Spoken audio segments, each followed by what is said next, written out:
And there we go, we should be live on air. Welcome everybody once again. There we go. Well, let me check if Twitch chat is with me. Haven't seen you guys yet, so come say hi. And yeah, with that being said, we're gonna switch over to the most exciting part about this stream. It's gonna be the announcement of LYVT vs Valhalla Vikings, because they have advanced last time we saw LYVT. And with that being said, there will be the next game in the TG Diamond playoffs between LYVT and this time facing off against Valhalla Vikings. So yeah, LYVT coming out strong with a 3-0, I believe it was, and the last best of 5. Today the next best of 5 starting right now in just a minute with you guys. As soon as everybody's in chat and says hi to me, we can go. Yeah, of course, there's going to be betting, there's going to be a lot of fun, there's going to be a lot of things to watch out for. Make sure to follow our socials, I'll shout it out later during the stream. But for now, let's just head right into the action, I think so. I think that's the best thing we could be doing right now. So let's just go right into the champion selection. These guys are already waiting for us to go. So let's have a look at what they're going to do after today.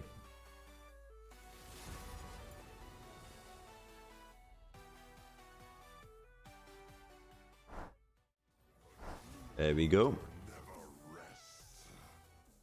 There we will see already that LYVT on the left side, on the blue side, facing off versus Valhalla Vikings on the red side, on your right side of the screen. First ban in Wenger, okay, that's pretty much a target ban at this point. And then Valhalla Vikings taking out the Senna, strong support, strong all-rounder, as well as the ADC. Very annoying to deal with that Glacial. The next focus is going to be one of the most utilized supports, Nautilus, and then of course the answer, another support ban, the Yumi, and taking off as well the Darius here from the playfield. That boy is not going to see any Noxian action today. Have a look.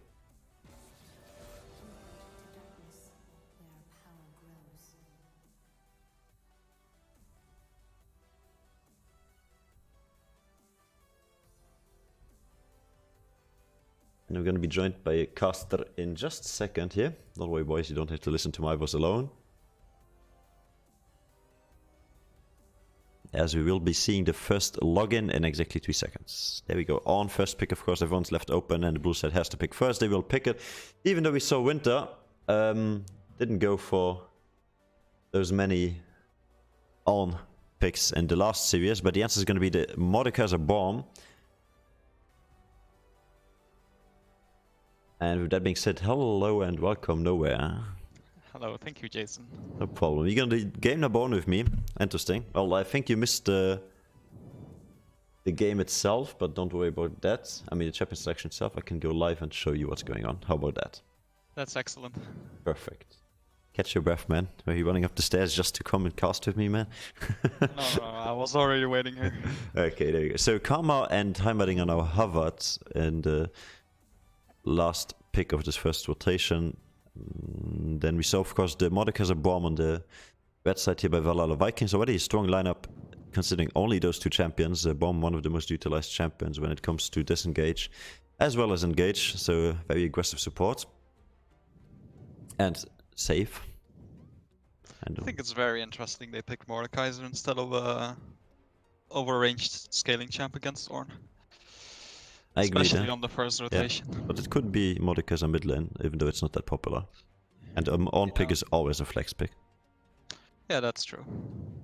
So we are not set into seeing those two guys in the top lane, but it would make sense.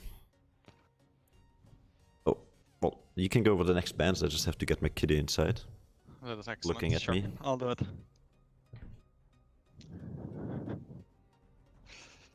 Fucking kitty.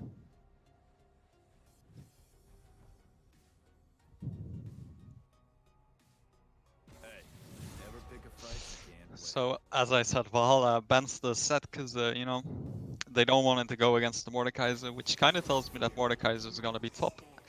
And their mid laner is looking for a counter pick on the red side. There we go. It is secured, everything is happy. Okay. As will Karma. Oh, a lot of poke coming down, but then of course Bomb Shield timed perfectly could be blocking most of that. Yeah, but you kind of want to hold the Braum shield for the Ornn ultimate, of course. Mm-hmm. No, I'm talking like bot lane matchup, not team fight. Yeah. Yeah, bot lane matchup. Yeah, also the Lucian bomb, one of the most iconic duos when it comes to getting that bomb proc off, because Lucian just has that passive that with the double shot where he can enable proc that in a few seconds.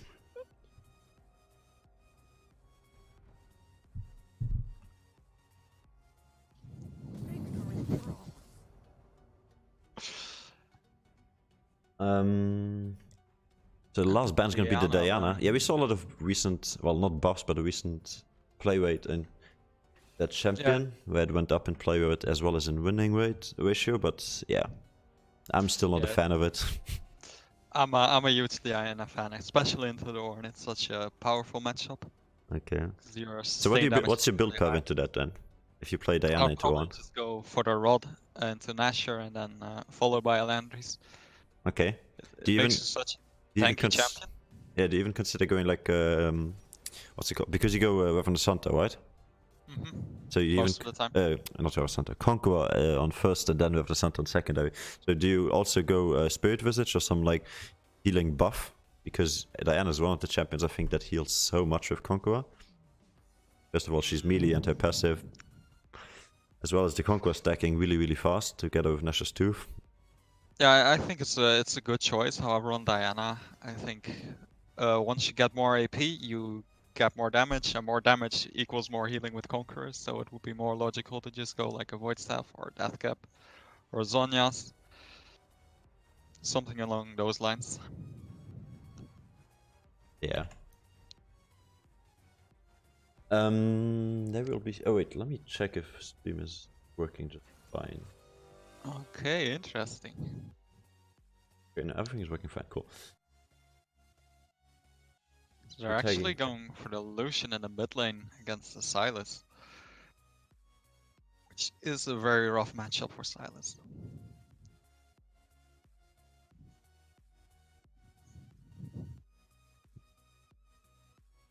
Yeah. Okay, let me go over. Wait, we don't see summoner spells anymore. No, they removed that for some reason. That's actually really good. Thank you, Riot, for doing that, because now spectating is even better. I mean, it was kind of cheesy that you could see summoner spells, but right now we don't even need to worry about covering it up with a special overlay if Riot just decides to fix the client. So thank you, Riot, for once doing something however, right. when you're spectating this, the moment you know, all champions are locked in, the summoners are locked in as well, so you can just hide your summoner spells yourself. It's a little tactical advantage. That's what at least QBX used to do. Ghost cleanse every game. There we go. Okay.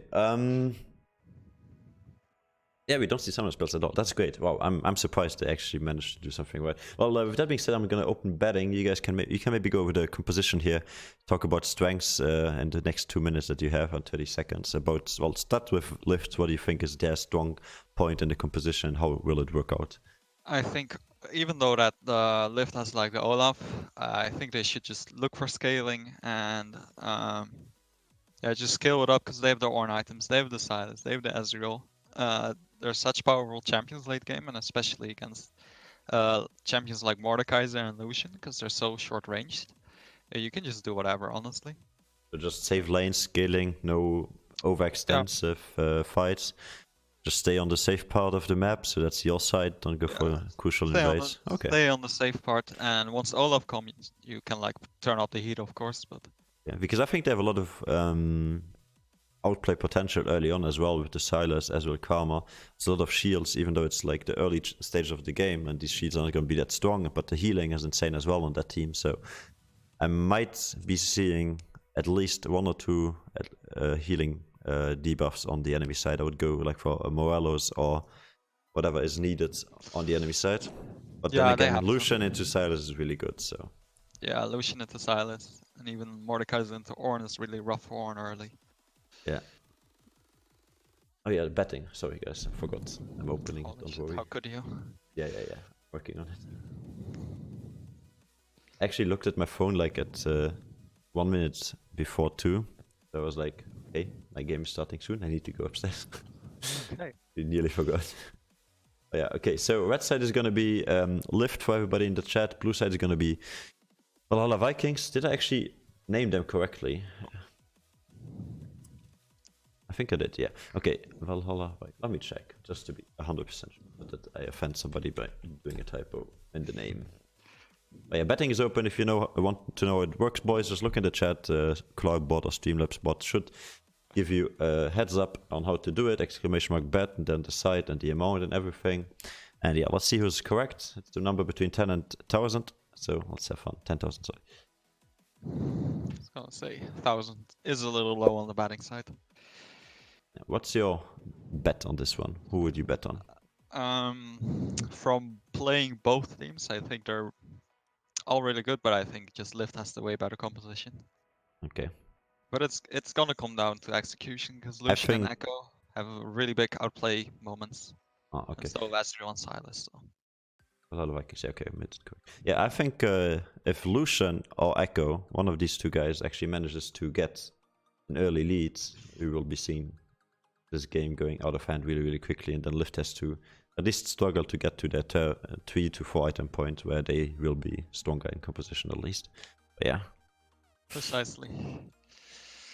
10 views, boys, this is not good. Where's everybody? Sleeping still? I know it's Sunday, boys, but come on. Yeah, it's a Sunday, it's 2 PM. Like, I've been up since 10 in the morning, giving lessons and bit, coming home and enjoying football. And then you boys are not here to support me when our favorite teams are playing? What is this? I'm offended. Anyways. 11. See? One guy understood it. He joined. Okay, why is it saying game 3, by the way? I just noticed. I don't know, I'm not the streamer here. You're not the streamer here? What are you then, mate? I'm just chilling here. Unlucky. Okay, game number now, it's gonna be fixed, and we're gonna head into in-game soon. So let's go for wounds a bit. So we see Grasp of the Undying on, so he's gonna look for some trading, obviously. Mordekaiser Conqueror, nothing unusual there. Pentakill, Olaf skin, nice skin. As well with the Conqueror, and he actually took the inspiration. If he's gonna go for... If it's tilting, yeah, nice. If he went for the approach velocity, I think is what you run on that secondary. That would be one of the best. Probably want that, yes. Yeah. Okay, so they're just loading into the rifts. So with that being said, we will be letting you see the screen. And yeah, make sure to get your betting in the last minutes. And before it closes, yeah, what I'm really interested in is actually the Echo jungle, because that's early on very abused normally by aggressive junglers. So yeah, especially by a champion like Olaf. Exactly, like I could just walk up and pretend he owns the place. But then again, you have a Lucian mid lane who's probably stronger in the rotations as well as faster in the rotations than the Silas. But yeah, we have to see. Mordekaiser, however, on the other side, I think is a bit less strong in these skirmishes early on, because he needs to land all of his abilities, and Silas is really dodgy and heals up, so yeah. Damage output, or damage-wise early on, I would always give it to Ornn and Olaf, if it's that side of the map. If it's bottom side, I would give it to the Karma, Ezreal and Silas, because they are just a bit more mobile than the Varus and the Braum, but Braum is also really good person to CC somebody. So yeah, comes down to execution as always. This 3-man stack, you think is gonna happen? You gonna invade, late invade? They probably shouldn't. They just go for a ward. Or they don't do anything because it's too late and they were on the side. Actually late to the blue buff spawn, but then against an Olaf who doesn't really care, is gonna be faster than the Echo anyways. And there we see Braum actually taking 2 hits, so that's a nice support, making sure he's gonna give his Echo a bit of a better leash. And even using the Guardian. Yeah, in the end. I mean, Guardian early on against Karma Ezreal is not that big of a deal. The Q that is gonna do is not gonna hurt that much. Oh, true. But it's a long cooldown to have. Yeah, you might need it on the level 2 spike. Mm-hmm. There we see Braum Q just does way more damage than Karma Q early on. There we see level 2 hitting in mid lane, actually Lepon going aggressive on Lucian and winning that trade, but then of course White Pyjamas on the Silas here has the corrupting pot, and I think that's, what's it called, the rune, where you use a pot and you get like some instant HP? Time Warp Tonic. There we go, thank you man. That should be a secondary if I'm not mistaken.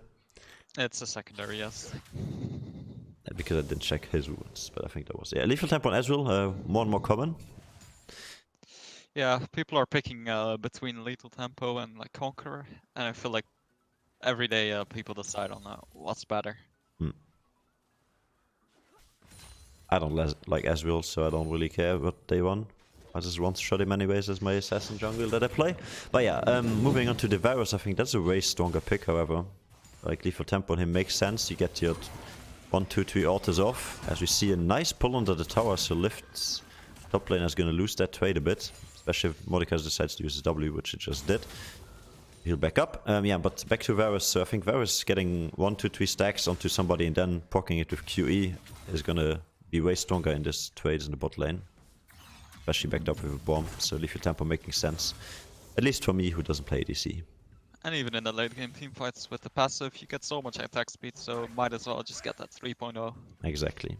No limit to the attack speed, really good and easy to play around. It's not that long of cooldown, but actually face checking here the Tribush as Ola was just sitting in that one. That's a flash forward, but the Karma already logged onto the W, and that's gonna be the first blood coming down here. Karma using both of her summoner spells, and Vile Odium on the Varus just deciding not to use any. Then again, he has TP, so he shouldn't even miss that much CS. Echo was spending a lot of time trying to kill the Ornn here. I mean, yeah, they knew that Ornn lost that trade, so from there on you want to force a flash. But I think Lift's top laner, Winter here, just gonna walk out peacefully. Chug away one of these corrupting potions. And yeah, with everybody taking cookies in this game lately, it doesn't really matter how much you poke, I think. If you don't get a summoner spell or you don't kill the enemy, they're just gonna heal back up. Yeah, you see, already he's back to half HP and more. Yeah, he has the Doran shield as well. The wave is pushing into him. Winter isn't too sad about that. Exactly.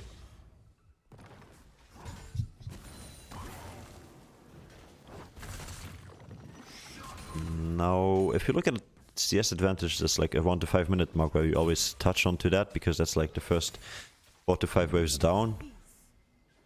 Of course, gold an advantage for the first blood towards Lift, but overall I think it's pretty even. That's like the Varus missed one wave, of course, because he died. But yeah. Yeah, he missed one wave, but the wave is pushing into him, so he probably will just get that. Yeah, and Olaf obviously clearing a bit faster than the Echo, having an easier time in the jungle as long as he doesn't run out of mana. So that shouldn't be an issue. And Echo wasted a lot of time top lane. I don't know if you noticed, but he waited a really long time. Yeah, he wasn't at top side river for like the whole entire time we were watching the bot lane. But yeah, so the gold difference actually is only in the jungle and the ADC. Everything else is dead even, as expected. So that's actually a huge gold difference. 600 gold since he managed to pick up the first blood himself, Doge Q here on Ezreal. And Olaf once again in the top lane.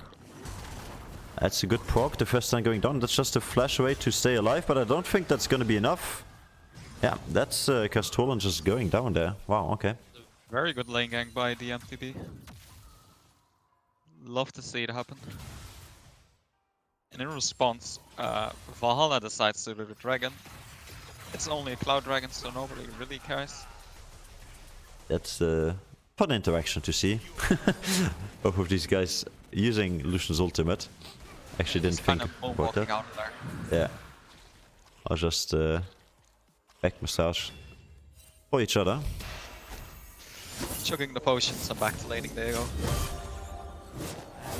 That recall is so loud, holy. Karma, please. Anyways, Wind Drake doesn't matter too much, you said. I think it's one of the best drakes for Mordekaiser Echo. Well, of course. It's good for them, but I would rather have my team take these Wind Dragons than the old dragons. True. Now the next thing we have to watch out for is the level 6 across the board. Interestingly enough, the kill on the top lane, as we just see him re-ganking here. MTB on the Olaf, just gonna say hi again, and with this Mordekaiser not having a flash, he's gonna proc the ultimate on an Olaf that I think... No, he procced it on Ornn and Ornn cancelled it. Yeah, on Ornn cancelled it with the W, so very well played by Winter there. Yeah. Or poorly played by, there's a small window to cancel it, and then if you're inside the Ornn ulti, you just press W and you get out, so that's the other way to do it. But then Mordekaiser still has the stacks. But yeah, if you cancel it, the stacks don't go over. And actually see rotation coming through here by Braum and Karma, both of them showing up in the mid lane. Mirroring each other's roaming. However, Ezreal's still in the bot lane trying to push this one in. And I think he's gonna try to go for a reset here and walk top lane. Yeah, they have to. There's nothing else on the bot side. Winter is already moving. I mean, of course, Herald next objective here. HQ going to get himself another 25 or 50? What is it? 30 gold. Oh, okay. 30 gold. 2 control wars. He missed one. LYVT making a lot of ground. Getting a total of 3 control wars. Yeah. Now Echo, however, I think since they were first to rotation, they will have the prior onto this objective. Especially since Ezreal is gonna try to... Never mind, just gonna go for the wards. He's gonna let the wave crash into the tower. So missing even more CS, but since he's ahead it doesn't really matter. And Echo finally reached the point where he can go deep, balls deep, because he can just ult backwards. Now he's gonna a whole heal. level behind the Olaf though. Yeah, that's what I wanted to point out. Olaf getting 2 kills, making him not only ahead in gold, but also in experience. And On doesn't really mind getting 2 assists. Or doesn't mind at all. So he got the cannon minion, but I don't think that was what he wanted to do. That's a lot of damage coming too. Not sure why he went back in. It's a very greedy flash. Will he die though? I mean, Olaf has... Oh no, he doesn't have flash, but he has... Wave catching Lucian. Let's go back to the mid lane. No. He didn't continue the chase. Okay, good. Dedicated camera doesn't care. Yeah, dedicated camera. What? Yeah, whatever. Eric the cameras are always a bit pepega. Interestingly enough, do you agree with the choice of taking Echo ult and then going back in, or you think that was a panic ult? Because taking the Echo ult is good, it gives you HP back, right? But I don't think he saw where he would be landing. So yeah, personally, I think he maybe would assume that like the location is the moment you steal the ultimate. I've played a little bit of Silas. I thought so as well, but it's actually always calculating your trajectory of where you came from. Yeah, exactly. Yeah, as a it's fellow basically running in the background. Echo main, I believe. One of the hardest things to keep track of when you're really busy team fighting and dodging skill shots and everything. Then you ult backwards and then, oh wait, I'm back in base. Oh yeah, I just TP'd here. But yeah, anyways. Just TP there as the jungle main. No, not as jungle, but when I used to play it in the mid lane. And jungle is different, of course. Taking Unsealed Spellbook. Yeah, let's go Unsealed Spellbook. Oxmite, who needs that.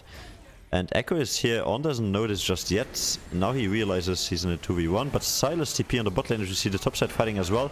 But with the Olaf ultimate coming through, they're not even gonna die or get CCs locked in place. And bot lane just both of them making it out fine without even spending a summoner spell.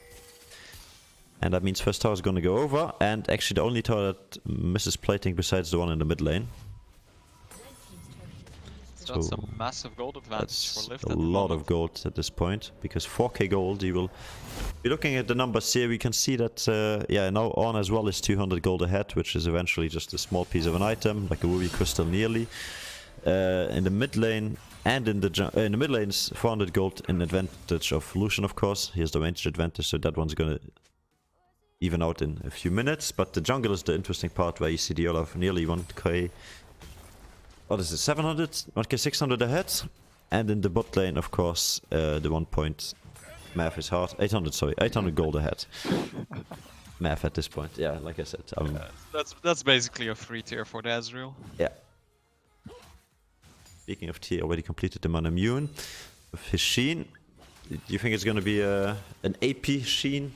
So let's say a Lich Bane, or do you think it's going to be a Glacial or a Trinity? I think it's gonna be a Trinity. A Trinity, okay. He goes for the Trinity. We shall see what Dushki's opt into. I think getting some armor in this game wouldn't be too bad, since you face 2 ADCs, but then again you have the double AP threat as the Mordekaiser Echo as well. So, and the mixed damage from the Varus, so I think yeah, the Varus also mixed damage.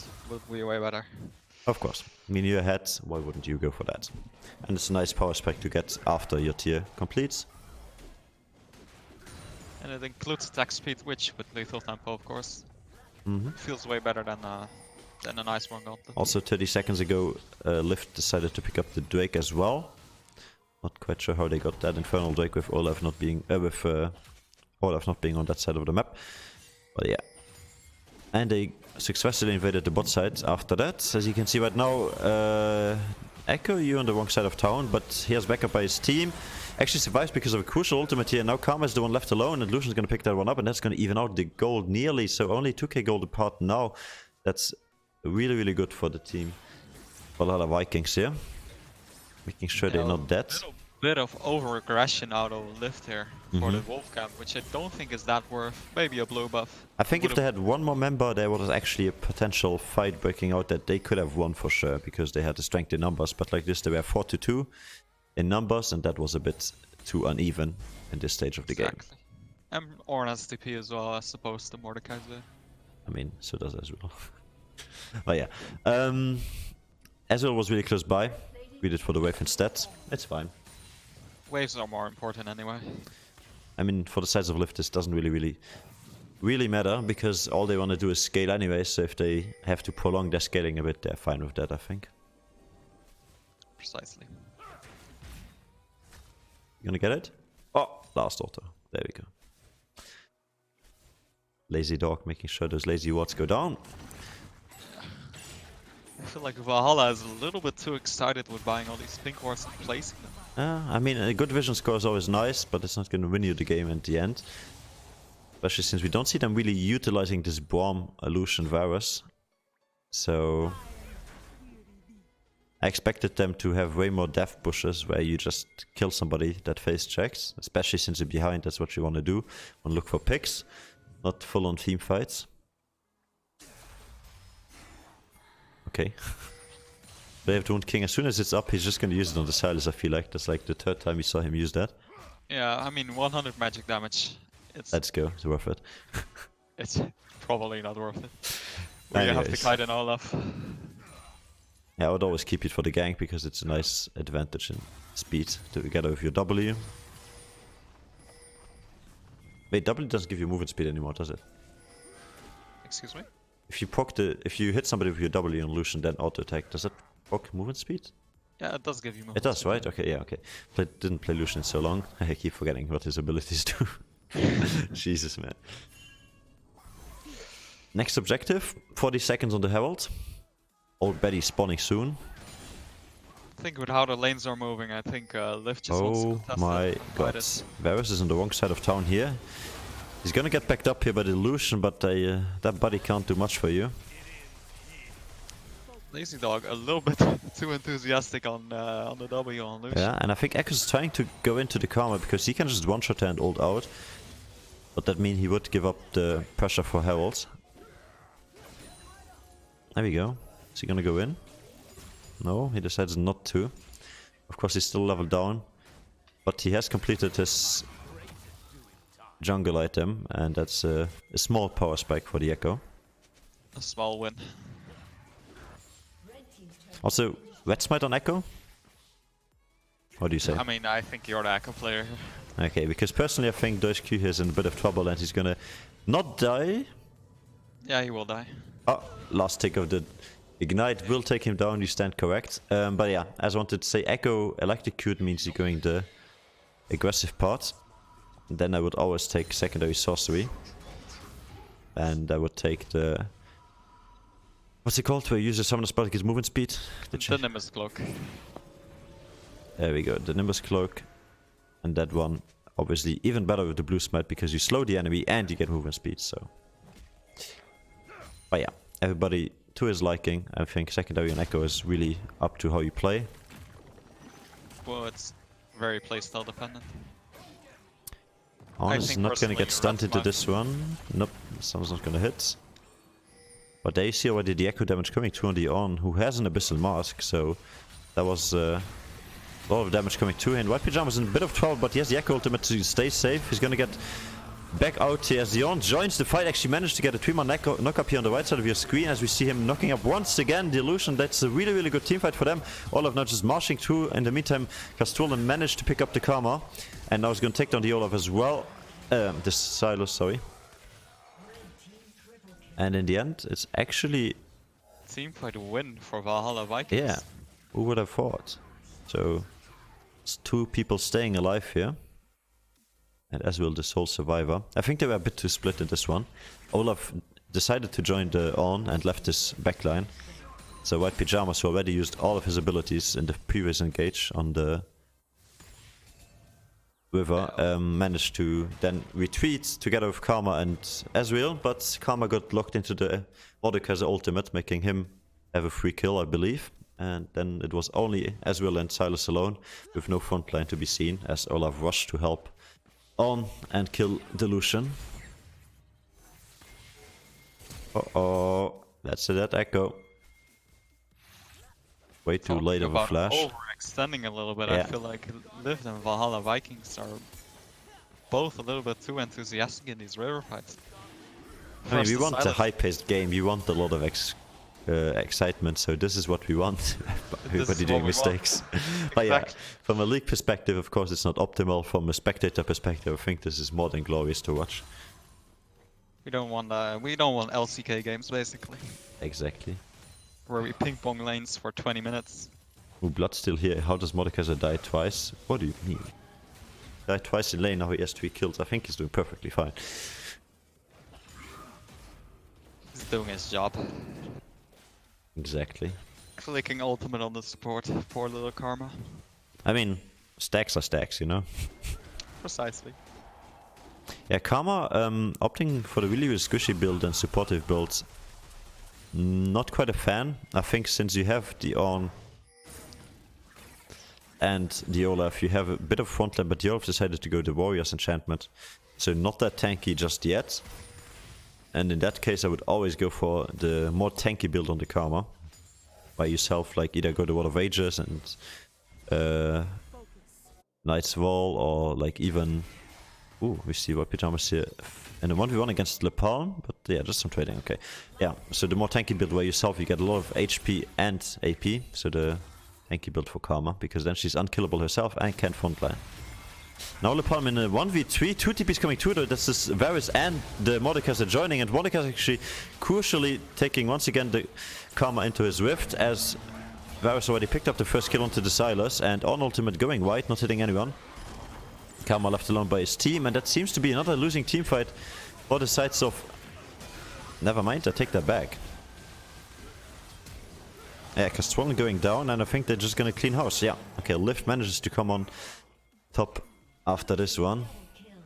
They're straight gonna go for Baron, but Ezreal needs to join, they need to damage. But yeah, wow, that was exciting. I think Olaf there in the end got online, because if Olaf doesn't manage to get all of these axes onto the 3-man there, that would have been a lost team fight for LYVT.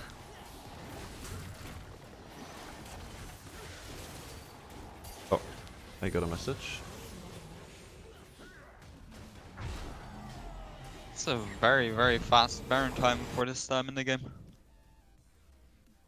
And as we said, Ezreal buys the Trinity Force instead of the Iceborne Gauntlet. What is that? Emperor Wow. is a god. Do you think that was planned? I have no clue. Maybe that looked so cool. I would have been your wave. That was instinctive, but yeah, I think he might have seen it on the mini wave exactly, but yeah, that looked at least really good. I mean, 3 kills apart, about 7k gold down, 6k gold down. The numbers tell a different story. And even though the numbers tell a different story, I think if we get another fight like those ones in the river where Valhalla actually won, because the enemies were so split. Now we will actually see if Castrollen has the damage already and the tankiness to deal with Winter. I think if Winter decided to fight, I actually had a chance, but yeah, decides not to do so.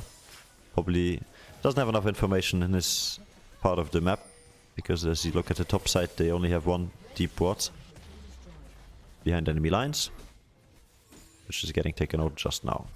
And his team was pushing regardless, so he doesn't really give a crap. He has to run.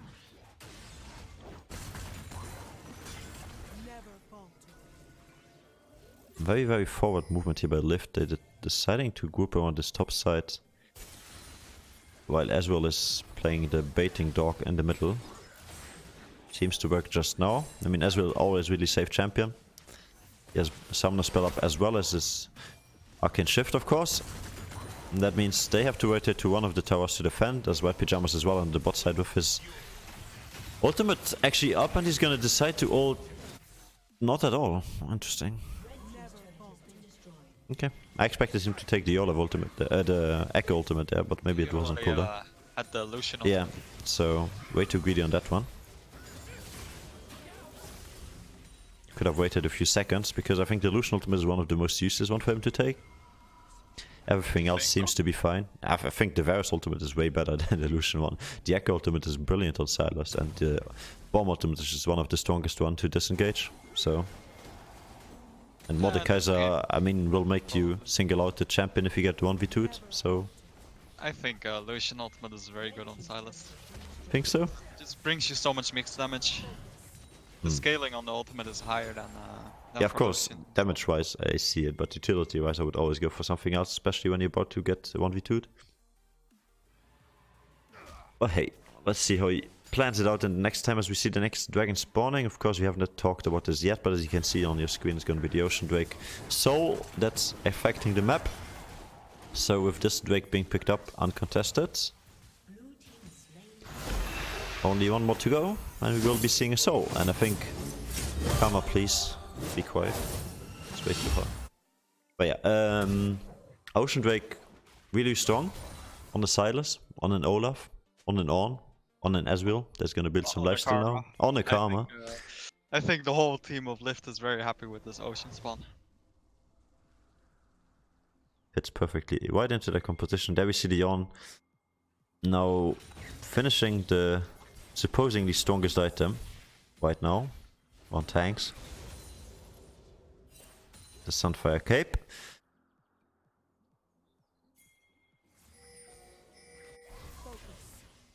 Baron is not up for another 2 minutes, yet they group around this top side map. I think they should go for another 1-3-1. That seemed to work out perfectly. Dragging them out, because there's no objective, so you don't need to group as 5. You just basically want to wait 2 minutes until something actually happens. Yeah, and there we see... Then you can get to play League of Legends again. Yeah, Mixer had enough of this. He said, I'm out, peace boys. But no, he's gonna get reconnected hopefully very soon. One thing I wanted to ask you, so you see the Warrior's Enchantment on the Olaf and then into the Spirit Visage. Do you think it wouldn't have been better to go the HP one here? The Cinderhawk? No, I don't think so. I think Olaf was so ahead in the early game, like a whole level, so many camps. Basically, he can go Warrior and just wreck the whole enemy team. Because if you think about it, that fight around the Baron, where Olaf cleaned house, if he doesn't have Warrior there, it doesn't happen. Okay, fair enough. Not quite sure. He's level, yeah, he's one level off his level 16, so he's gonna have ultimate like for pretty much every team fight. Together with the Spirit Visage giving him 10% cooldown, Black Kiva 20, and Warrior's Enchantment another 10, so he's at max CDR. And yeah, he should be having the best of his times, not being able to be CC'd in any team fight. No Bromstam, no Mordekaiser's ultimate. You just run your way to Varus and hopefully you kill him before he does. Yeah, I mean Varus is very immobile as a champion, and he relies on hitting his ultimate to stay alive. But yeah, against an Olaf that's not gonna work. So what's the comeback potential here for the sides of Valhalla Vikings? What do they have to do to come back into this game? It's really rough. They're really a lot down in gold, a lot behind in XP. I mean, if they can stall for more items on the Lucian and the Varus, I think it's very possible for them to win. But I don't think that's realistic. I think they need to wait for LYVT to make a mistake or get caught out and then get like an objective. Because right now they seem very dire for yeah, I agree with you on that one. But right now they seem to be just fine holding the base. Like the mid lane is the only one that has taken a lot of damage. So if they manage to like not get their base broken up, they have a real chance of at least surviving, as long as there's no objectives on the map. But yeah, speaking of objectives, Baron is about to spawn in 45 seconds, so right then you have to move out of base and check, and yeah, that's one of the hardest things to do when you're behind and don't have vision in your own jungle. But right now they're doing just fine in defending. Mid tower being very close to breaking. One more Ezreal W auto and it's gone. mean, the only realistic... Oh, this ward just expired. There was a ward right here in the pit. But that one just expired. So now they have no more forward vision. They don't know when they will start the Baron as soon as it spawns. Could be doing it off spawn. The only advantage they have is the Echo. Because Echo is really able to, well, go into areas where they're not allowed to go. And just all backwards if he... If he gets into the trouble. Yeah. LYVT is... They're actually doing the best thing they could be doing. They're taking the mid lane path because... Oh wow, that's a really good ultimate. I think... yeah, it doesn't matter in the end. Silas already... Doesn't matter in the end. Varus managed to pick up the Olaf though. Well, okay. Mordekaiser going down to the double kill of the Ezreal here. So only 2 carries standing. Lapalm on the bottom side river with 10 HP. 10% HP just going back to base, and Varus is running back to the top side tower. I think they're gonna give up the mid lane tower here. But early on into the game, it's only 27 minutes in. I don't think they have time to finish. They don't really have a wave. Yeah, I don't think they do. They will just go back to the Baron. Yeah, they should be just exactly resetting here, and then go to Baron and maybe look for another pick like they did there. Even though I was about to congratulate Valhalla Vikings for taking the best path possible to the mid lane, pushing that one back up and then running into the river, because if you run into your own jungle, you most likely run into a bush that's filled with 5 people of... Yeah, he basically got Fnatic.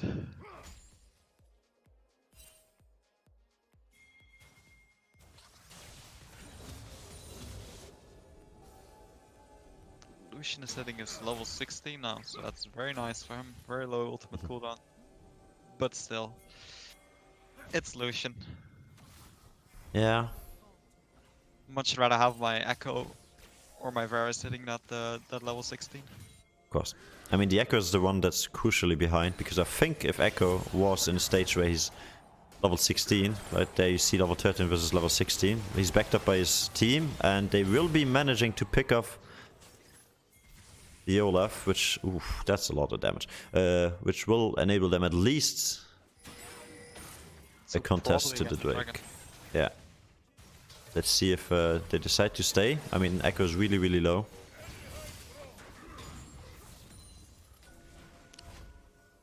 But they should at least look to contest. Yeah, okay. They're just backing off. I'm pretty sure you could have at least contested this. Yes, you used the Varus ultimate, but you still have a Bomb ultimate and a Mordekaiser ultimate, so... Imagine getting another... Silas or Ezreal into the Mordekaiser ultimate. That would be perfect, but yeah. They decide to give it up, and that's essentially the Ocean Soul on their side, and I personally think that should be the last nail in the coffin. This should be game. They're gonna group for Baron, they're gonna 5v5, they're gonna lose. Yeah, I would have loved to see the Echo here in a more advantage position, because if he has one more item, he's actually at the 3-item power spike where he does so much damage. Together with his passive, but yeah. Actually, I saw Nightblood 3. I mean, I know he's a meme, but I saw him build Nashor's Tooth on Echo. He went to Conquer Echo, of course, but yeah, he built Nashor's Tooth and, or was it Spirit Visage or something like that? Yeah. Yeah, it's like basically a browser build. And he still did so much damage because of the passive. That's actually just insane as we head into another pause. But yeah, that was... I'm tempted to try it out, but I feel like the AP Echo just always does more damage, because you're just there to get into the backline, kill somebody, or go for a steal and then ult back out. Like, that's the only purpose of Echo, in my opinion. You don't need to play front line. But it's actually something to consider for solo queue. It's super flexible. He can do anything that he wants. Have you played Echo top lane? I've tried it with Trinity Force and Nashers a while back. Force, okay. I mean, I'm a top laner. I have to build Trinity Force. You know? Of course, yeah. It's a Syndra, top lane Syndra. Build Trinity Force and everything, even on set. Yeah, you have to build Trinity Force. Just every stat except AP, so you have to get it, you know? Yeah. It felt pretty good in the right matchups, but I think like top lane is too punishing for Echo. Okay. To be relevant enough. I think he's a great mid lane champion, to be honest. But yeah, just takes a bit of time, because his wave clear is insane, in my opinion. As soon as you manage to hit that, I would always go at least Ludens or not Ludens. Not sorry. What's it called? The one the Protoball. Sorry. Protoball. Yeah, I Yes. haven't played League in 2 days, and I start forgetting all the names. But yeah, Protoball, because that just gives you so much wave clear together with your Q. The Palm actually going into that one, even though he's a level ahead. And he's actually... Oh, we're gonna miss the team fight. Oh, okay. Ooh, that was so close. Very close. Yeah, Echo did a great job there trying to steal that one. In the end, it doesn't matter. Ezreal getting very aggressive now. Uh-oh, bomb shield used. And that's a dead bomb. Trying to protect his friend though. Okay, White Pajamas is like... White Pajamas I'm aggressive. Yeah, I think he should have used the Frostbolt first from his item. And then he would have landed at E for sure. White Pajamas is just getting bullied around this game. Exactly. So very bad. I see the palm going down to the Ezreal, and actually he's healing back up here. Is he gonna have enough? No, he's not. So the Ezreal in the end not making him 11. This is the last stand. Mordekaiser trying to defend the bases. The rest of his team cuddles in the fountain, and LYVT will just take down the Nexus and go for the 1-0 best of 5 first win. Damn. Very explosive game. I'm very decisive in my opinion. Like, yes, the kills say 17 to 13, but it looked very one-sided. Yeah. There was one bad team fight for LYVT, and the rest seemed to be always at least tiny bit ahead by 1 or 2 kills in the team fight. So, well played LYVT, I must say. It's basically just not respecting the Olaf early game, I think. I think if Olaf doesn't get the 2 games, it's gonna be very, very hard for the MTB to actually play the game after that. Sure. Because they had a lot of CC, a lot of damage, long-range damage, like with the Lucian Varus, so they had a good composition into an Olaf. But yeah, if an Olaf is ahead, he's just gonna 1D down. And as soon as he got those 2 items, the defensive items, together with his standard jungle item and Black Cleaver, he's just unstoppable. Yeah, he just mows down the whole team. There we go. That's game number 1 for you guys. We'll be heading into a short break just to grab drinks. You guys should have a drink as well. We don't offer them just yet here, but maybe soon when we host our first finals or playoffs in an arena. Who knows? But yeah, besides that, I think we should be heading into a small break and just be back with you in just a few seconds and minutes.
There we go. I think... Yeah, that's the wrong betting, but it's okay. Just 5 people who got the wrong bet. But yeah, welcome back, everybody. I will be saying thank you to Nowhere for joining us in our cast. He already left. But yeah, thank you for Nowhere from Quantum Vortex to help me with the Game Number 1 cast. We will be getting a new cast in a few seconds. He's going to be joining me. But before that, let me... Yeah. Blue side won. I don't know what happened there. I can't look into that just yet, but I'll be figuring that out in a second. Yeah, let me shout out just his Twitter and chat. So if you want to follow Nowhere, just add him at lol Nowhere on Twitter and let him know that he did a perfectly good job at casting today. And with that being said, actually, I'm joined by Mr. Actually, what do you want to be called? How about you introduce yourself? Ratchet works. Yeah, Ratchet, there we go. Everyone calls me. So Ratchet, welcome, man. Here on Connecting Esports Live. Thank you. Yeah, you're gonna be doing game number 2 after game number 1 being really decisive. Yeah, LYVT seem to be in a very calm manner, winning that game decisively. Besides one bad team fight, they had pretty much control about the whole game. And yeah, they had the scaling composition, so also the late game potential of outscaling, but managed to get an early lead, transition that into a good early mid-game fight, and then win the game off that. Yeah, it was a pretty confident win from LYVT, I'd say, or LYVT, if you want to say that. But I think Valhalla can definitely take this back. But we'll see what happens. I'm curious. It was a good first game, I'd say. But it was sort of messy in the way LYVT won. I think they will either clean it up this game and will be more of a stomp, or Valhalla will just step it up and actually take a win. Okay. Let me just make sure. Wait. Oh, okay. I got wrong chat. Let me just make sure we have everybody to get you into the lobby. So, do you see the links anywhere? I think they were posted in the chat. Yes. Just give me Yeah, perfect. Not I can also invite you if you're on my friend list. I don't know. At this point, I have so many people that I don't know. Yeah, you don't for sure. Okay. Yeah, Actually, can you send me the thing? Yeah, I think it's this one. So, and then hopefully we'll be seeing the different sides. So LYVT, of course, going now onto the red side as as Valhalla Vikings. I keep forgetting the name. Sorry, boys. Valhalla Vikings decided to be in the blue side this game. So maybe we'll be seeing a different priority in picks as well as a different banning phase, because that means if you switch up the sides, you will have a different focus on bans. There you go, into the lobby. Perfect. Yeah. Well, we should see some ban differences. I did sadly miss the ban phase, so I didn't know what happened there. But in general, when you are on blue side, depending on if you're on blue side or red side, the bans should be changing, because there are some picks that are like meta heavy, where you really have to pick or ban it, I'd say. A certain pick like that's obvious right now is Ornn. Usually you want to ban that when you're on the red side, because it's a first pickable, like very good first pick for a blue side. So if I don't see it from red side, I'll be surprised, but it could be a scenario where they actually know that blue side doesn't play Ornn, which would be a mistake on blue side's part, I'd say, because Ornn is very good right now in terms of everything, generally. I usually call him a burst mage because he does so much damage while he's still a tank. So kind of a broken champion in my opinion. Yeah. I believe...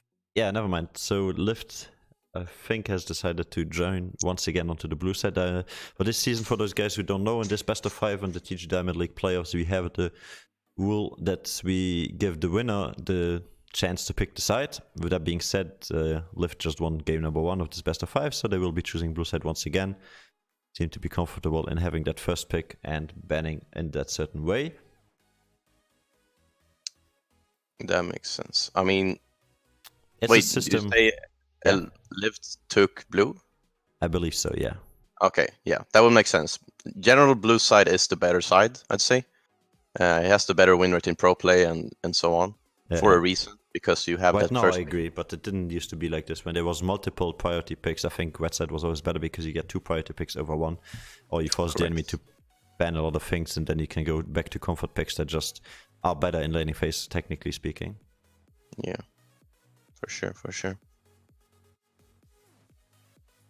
Yeah, I think it also was the case that Syra Khan back then was like broken. That was like the combo, you have to take it. So on blue side, you had to ban a lot more than you had to on red.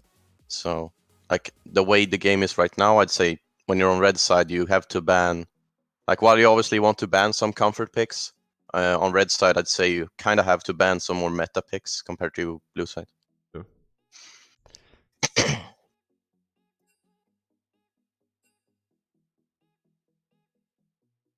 I need the confirmation just from LYVT that they go blue side, and then we can set up the stream for next game. Okay, good. Yeah, so LYVT is going to be indeed on the blue side, boys. So once again, blue side game number 2 for the sides of CE LYVT, and Valhalla Vikings going to stay on the red side. Yeah, of course, if everybody has a coach in, there's a bit of a hard time switching people around, but we'll be getting there.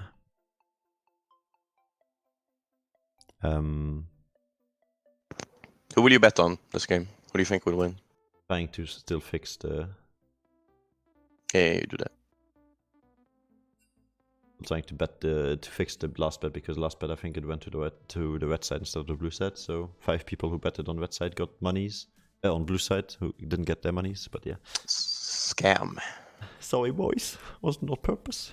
Actually misclicked into the window. I was not trying to close the betting. I just opened the window and I misclicked into it. But yeah.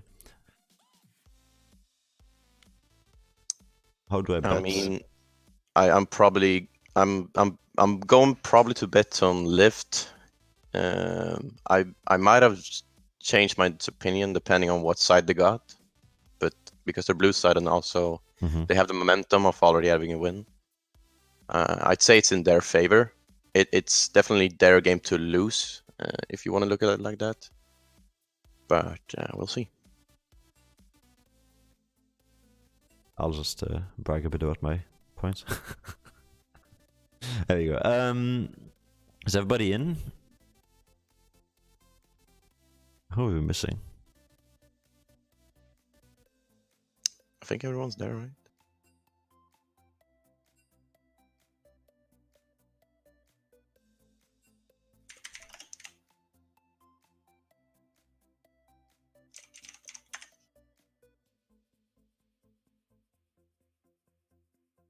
You need another coach in? Yeah, they need... So there's 2 people in the spectator. Let me just figure this out with the team. Maybe you can... Yeah, I'll just let you entertain the stream while I figure this out. 1 second. I don't really have a party trick that I can show without webcam, so sadly I can't really entertain. I have some inner talents though, for sure, which is kind of interesting.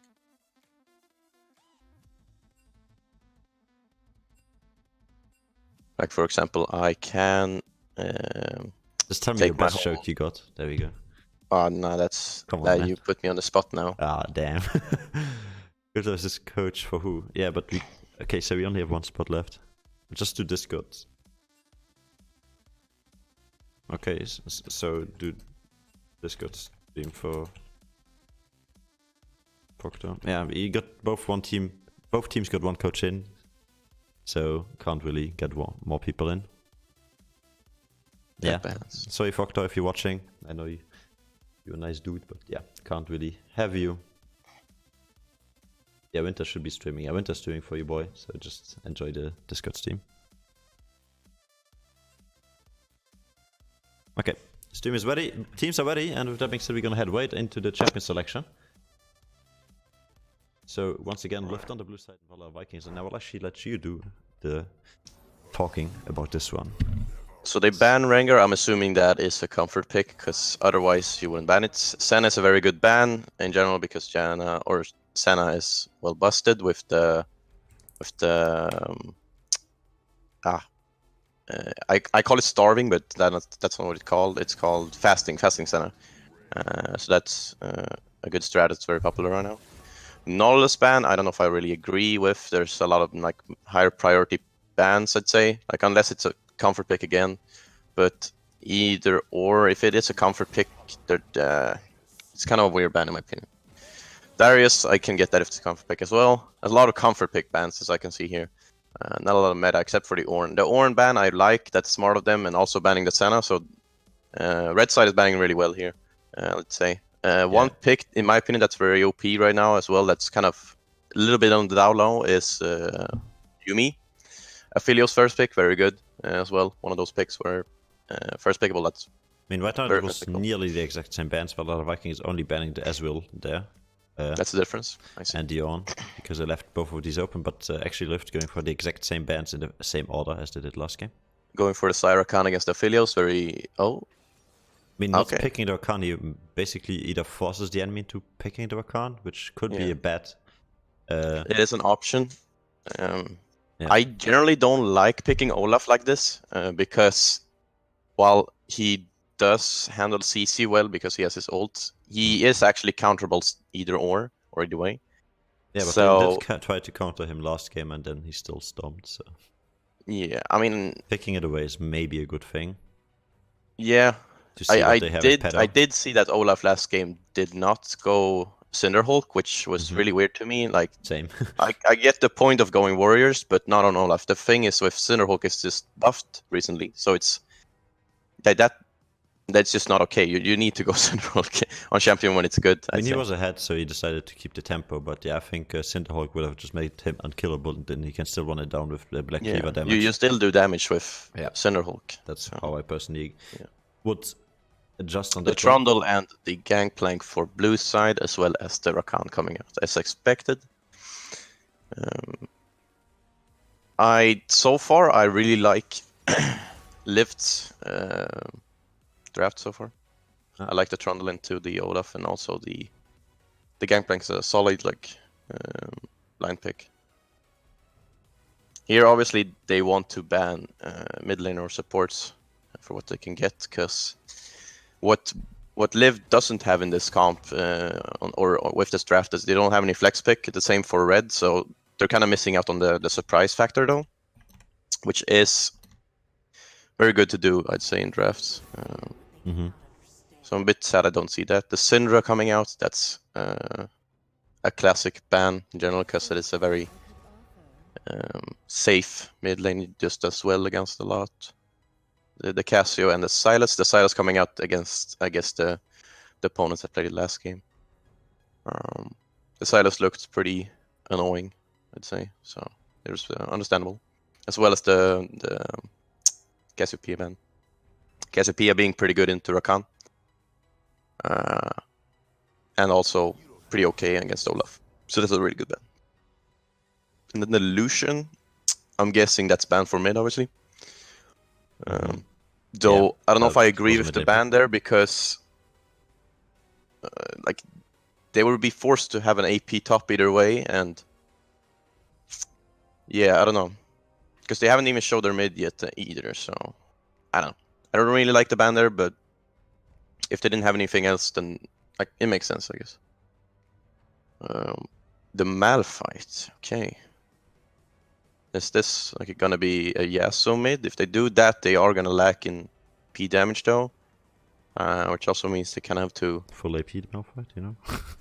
Yeah, I mean, I don't think a full AP Malphite would do in set in.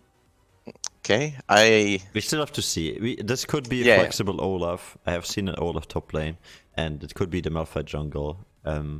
Meaning he could go full AP Malphite, and then it's not that bad. But it all comes down to the last pick, yeah. The Ryze in the set is interesting as well, because they can both play. Oh, never mind. I don't like a really the Vlad safe pick, actually. Yeah, I mean, I like the Vlad if it's going top lane. Yeah. If it's going mid lane, I don't like this. I think they just looked at their composition. Were like, what would we do if we get behind? And all of these champions they picked so far are really bad from behind. Where out the Vladimir is hard to fall behind on, because he's a safe champion and he scales really well, so he can carry team fights. I think they just wanted another winning condition if everything. Yeah, I hope they do not. Wow. Okay. Well, Obviously, my opinion on Kassadin is very biased, but I really despise Kassadin in competitive play. I think he's hot garbage. It's okay. If he gets to level 16, he might be a champion. Then they start playing 5v5. Yeah. But yeah, until Oh yeah, then, actually, I realized they had Gangplank already. So this is a set jungle, actually. Okay. I see. Well, yeah, the I trundle like the support Kassadin is a the little flex bit pick they more did. because yeah, I like the little Kassadin a little bit more into the Vladimir. I would have wished that they. Oh wait, their comp is very interesting. Actually, they had flex picks. I said they didn't have flex picks, but they outsmarted me. I'm not gonna lie. Yeah. They had the trundle support, which is an interesting pick. I actually like that into the Rakan, as well as the jungle set instead. That's very interesting. I don't generally like seeing Vladimir mid too much. I think the Vladimir would have been a really good matchup into the Malphite, but I'm guessing the mid laner doesn't play Gangplank, so they can't really flex that. It's not very common to play Gangplank mid anymore, except if you're like T or if you're Tobias Fate, but he's a different kind of guy. But yeah, I guess the casting can work if they can handle the lane, but Set should have a pretty easy time ganking the lane pre-6. The problem with this lane that they have right now is that Vladimir Gangplank doesn't give really any sort of support to ganks. They only have like slows that are kind of subpar, and Set really needs some better setup for a gank to happen. So if he's going to gank, I think he has to really look for bot. But the problem there again is that it's really hard to gank Syra Khan. So I agree. This is going to be the hardest execution for both junglers, especially since the junglers are just a one at the enemy jungle style. So they're going to have the hardest time actually getting into any lane here, pretty much. I think the Malphite is the only one that you can gank efficiently for a set. Everything else is pretty much ungankable. The Casting is just going to ult away and never going to die. Especially since Vladimir doesn't have CC on his own, so there's no lockdown on that guy at all. And on the top side, you only have the Gangplank that could slow the Malphite, and if Malphite doesn't have his ultimate, he would be the only target to gank. So, very excited to see how Set is going to play this one out. It does look to be more of a scaling kind of game. On both sides, actually, which is scary. Yeah, they both have very good scaling, so it kind of depends on who uses it the best. Obviously, Caston's going to be a monster if he allows to be strong. And also on the side of LYVT, they don't really have any like hard CC except for Set. So yeah, I'm very interested in how this will actually go. This will definitely be interesting. I think we're gonna see a pretty boring early game. I'm not gonna lie, if they're playing what their comps is supposed to do.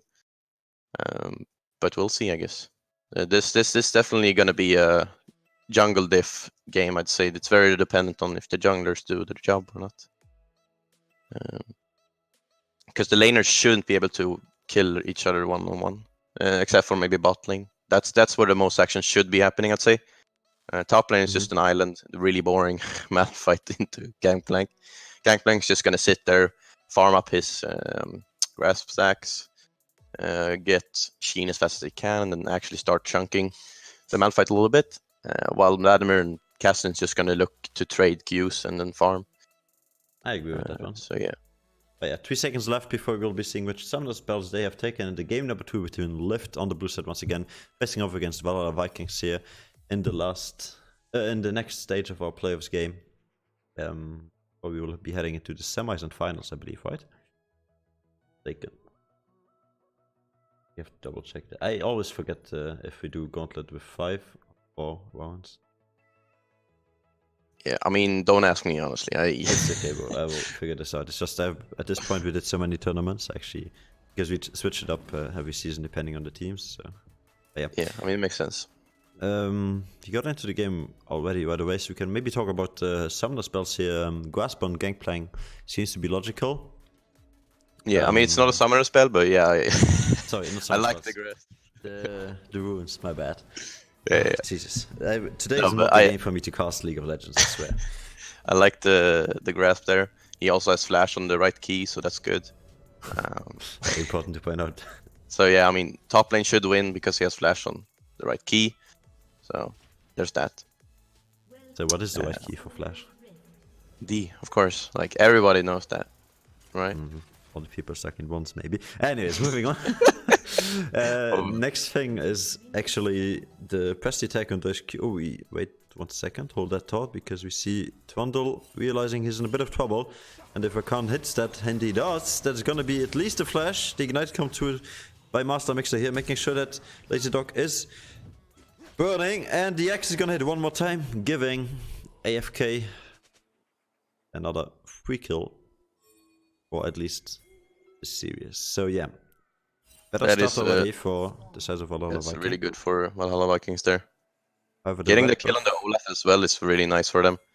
Makes it so it's a the bit more duel in the snowbally. jungle will be less one-sided, I say. Or it should be more one-sided towards the Olaf. Oh my Oh god. no.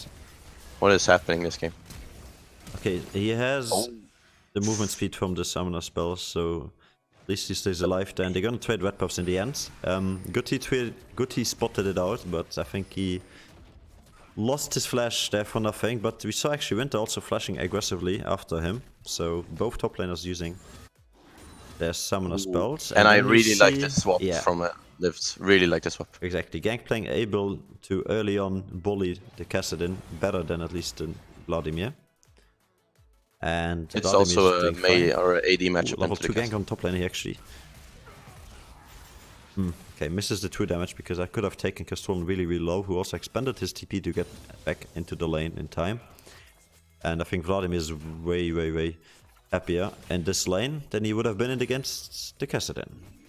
He also went for the Haymaker, so he wasn't able to... I don't know what the name for the E is, but he waited for the Haymaker instead of the E. Yeah. So he wasn't able to... Flash forward onto the get Trundle the once again. This guy has no summoner much spells, action. remember that. And actually... Okay, so level 2 ganks on top and on bot lane, just a bit delayed by the Olaf. That was Well, really close for the I Olaf guess I there. was wrong with saying there's not going to be too much action. I wasn't expecting this, I'm not going to lie. Good to see though, I like a Fiesta. Yeah, of course. I mean, they're just as long as teasing not this my- early on. If you go for the invade on the red buff, you should always expect it. Bot lane did not. Neither did the top lane, so that's why we saw these close and really low HP bars. Yeah. Now both supports are without summoners, so that's interesting. See how that goes down really. The Rakan will be getting Yeah. Ignite further or faster, but then... But I think that's a favor for actually the size of LYVT, because they have the Trundle pillar, which is way stronger than the Rakan before the flash, I believe. But yeah, let's find out. Because Trundle is immobile no matter what, and his pillar is always strong. And then the Rakan, of course, he has mobility together with Zaya. But lacking that flash engage, that's gonna be the difference here.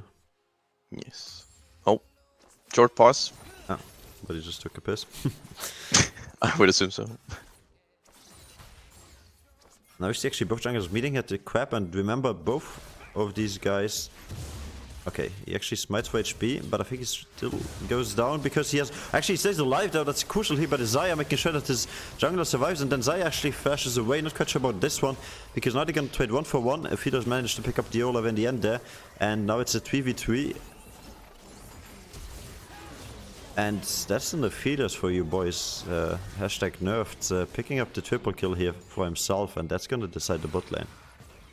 Yes, 200 kick W. Yes, 200 years kick W. But I think the set might have cancelled one auto attack there, or I don't know what happened there. But that should have been a kill towards the set. I think. Yeah, On I the think auto. Set went out of the auto attack range in the last second, so he cancelled his auto attack. That's how it looked to me, at least. Because he got the movement speed. Olaf got the movement speed from the Zaya heal. That's how the auto attack started, but didn't go off completely. Yeah. We don't have instant replay yet, boys. Sorry. Will come soon. Promise. I'm working on it. But yeah, the issue is, since I'm the only one that could be doing that anyways, and we need more streamers, it's not a feature we're looking to implement for the general public that will be using the stream. Interestingly enough, Olaf decided to... not Olaf, Zaya decided to flash over the wall instantly, as we see TP being used here by the Gangplank to secure his Vladimir, who had flash, so very questionable. Nice barrel coming out there from the gangplank. Very clean. Winter showing why this gangplank is so often banned against him. And there we see Set actually managed to this time for sure pick up a kill. Because AFK Olaf is still out of his flash. Really like the rotations from LYVT here. They're really bullying in the top laner. Yeah, aggressive pushing rotations the as well. Place. This Another however, play on could be a bot lane. turnaround because never mind, Zaya is just walking blindly into the Trundle, who is not to be ignored even as a support. Yeah, stealing that AD away from you. Yeah, I need to apologize for saying this will be a boring game. I was completely wrong.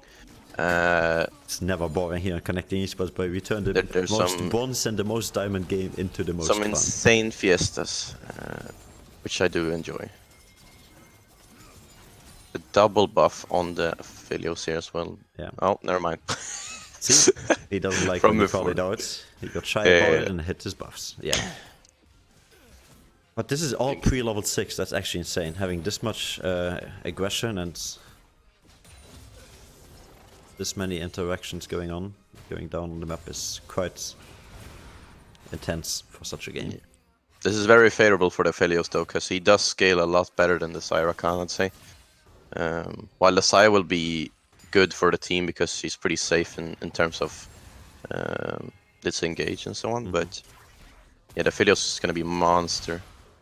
And actually the Trundle makes more and more sense now that I look at this composition, because what does the enemy really have? They have a lot of ways to get away, you know, and Trundle not only is he one of the only champions that can cancel interactions that are not unstoppable, of course, like a Malphite ulti, for example, but is probably able to also lock down a Kassadin that just uses the ultimate for long enough for his team to catch him. So makes sense. And here in the overall. top lane, he's bullying the crap out of the Kassadin, which I love because I don't like Kassadin. I just want to point that out again. I actually believe if you're behind on Kassadin, well, he's not behind, he's okay right now. He's gonna pick up this wave and then only be like a few minutes down. But if you're behind on Kassadin, I would always just skip the tier and go for the Rod of Ages, because you need the HP to stay alive. I mean, it depends on what kind of game it is. Usually you can decide if you're going double scaling or not. Double scaling is when you go for both the tier and the catalyst. But in this game, I definitely say like you want to go for the double scaling. I mean, that's what we say when we look at the compositions, but then if you look at the action Yeah, that's exactly. going down, I would love to have a Kassadin that has some AP and HP and can like chase and fight, and then can It just does opt look into like a he's Lich going for Bane the or double something, you know? That's, in my opinion, the stronger build here. Yeah, but it looks like he's going for the double scaling there with the Ruby Crystal. Of course. I mean, at this point, you can't really back out of it anymore. Skipping on the Rod of Ages would be a bit troll, in my opinion. I mean, I don't think it's that bad. You still gain the shield from the tier build. Against so. the team that has triple AD, you know? Yeah, I mean, you can still just go for... While I'm trying to defend it, I don't think it's the better option. Obviously, mostly I'll do like double scaling. Oh, And there you Okay, saw they the get pillar nearly being effective. And that pillar is going to be on a really, really low cooldown later on as well. yeah. So, yeah, Trundle, actually that very uncommon, very uncommon pick here in the bot lane, but does his work right now. And we see Winter getting a bit of bully back Castrol in here, but with potions ticking, he should be just fine. Great name, by the way. As a fellow Swede, I can respect that name quite well. Oh, actually, he decides to go aggressive here, probably because he knows his Olaf is backing him up, and that will be Winter flashing away, but is it enough? It is not. The 2 damage here coming down on the E, and the unstoppable Olaf picking himself the second kill for the game. I was very close to Karstolan going down, though. But Had his flash still available, so I think he actually Yeah. calculated it perfectly. well played there. Interesting. The Palm actually getting towed off here in just a second, as AMTB is gonna look to get the 2 damage down, and he flashes a tiny bit late. The 2 damage already hit. That is very unfortunate. Not only dying, but also wasting your flash late. That's gonna really suck for the Kassadin. Yeah, especially look at That's... plating here. There's gonna be free plating picked up here together with the Herald. That should be first tower going down for the sides of LYVT, giving that 3k advantage. Another, what would it be, 600, 800 gold? as they managed to pick this one up, if they're not forced to back off, and it seems like they're actually backing off tiny bits. Zed is heading back into his jungle. So, I'm gonna eat my words, and yeah, power still stands. Yeah, they will defend this for quite a little bit. The last plating is pretty rough to take down. So usually what you want to do is you want to take a few, like 2 platings and a little bit more, and then drop down the Rift Herald. I'd say they dropped down the Rift Herald a bit too early here, when they could have waited a little bit, I'd say, for it. Making it so they actually don't get the tower. But they get the platings, which is the important part about the play they did there. They did share it free with 3 people, which I wouldn't recommend necessarily. I would have given it all to the Aphelios. He's trio. I think you could at that point just expand it. It's fine. Yeah, I mean, in perfect situations, Aphelios only. I agree. Yeah, for sure. I mean, it doesn't hurt, but. Oh, okay. Someone disconnected, then they haven't paused. Okay, yeah. now I actually got the information that there's a blue screen coming too. So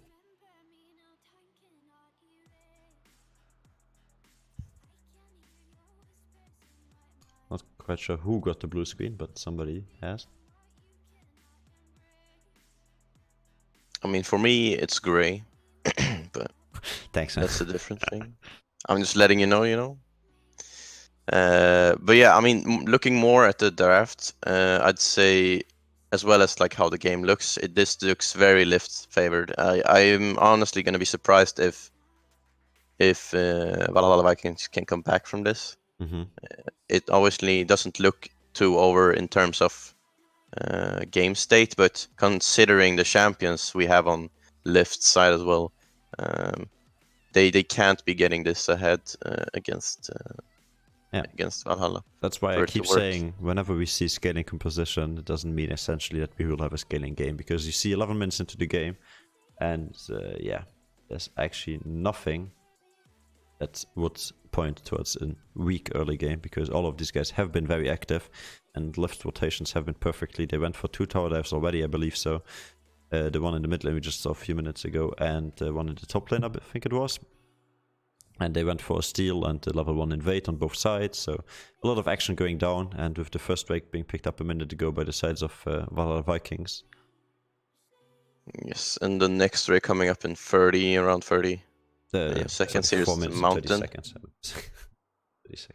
The Mountain Drake, which would be interesting. So we won't be seeing a Mountain Soul, which would have favored both teams pretty well, I'd say. More towards the team of Valhalla. There we go, Winter's back. So that was our Mr. Blue screen.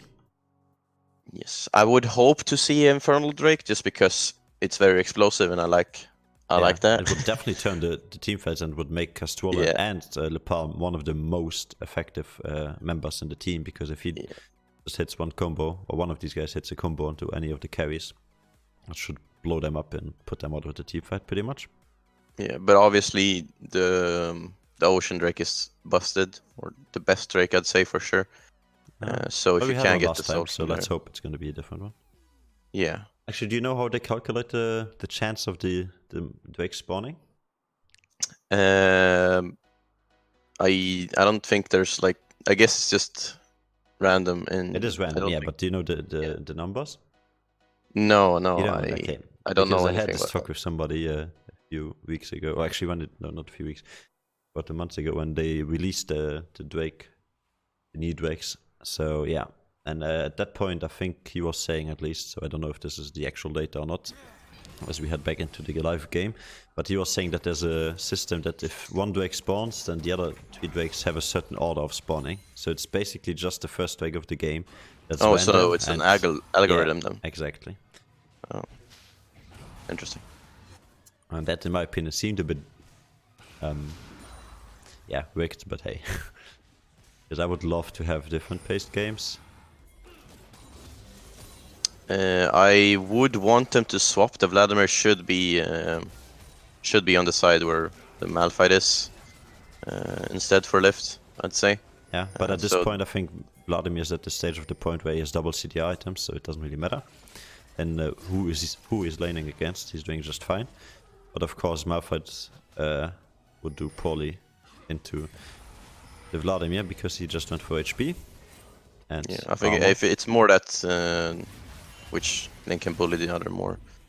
Because see a TP out here from TP, Vladimir. Yeah. Just they really want to go for this. Rakan going in heavy here. It's a lot of damage coming down already. Gangplank ulti to use in the middle of the team fight as well as Xayah is going to stay alive. Golden in the air. With his feather still alive. And we see a split fight actually. Set trying to go onto the Olaf. Gets that kill eventually. Feeder's picking up the Cassidy on the bot side here. And Xayah going down to white pajamas on the Vladimir. So actually perfectly splitting the team. And that's the only thing that Valhalla Vikings did not like here. They would have liked to stay together because Xayah feathers plus Malphite ultimate on the same group of people would have been decisive for them. But yeah, there we go. Infernal Drake, your wish comes true. Yes.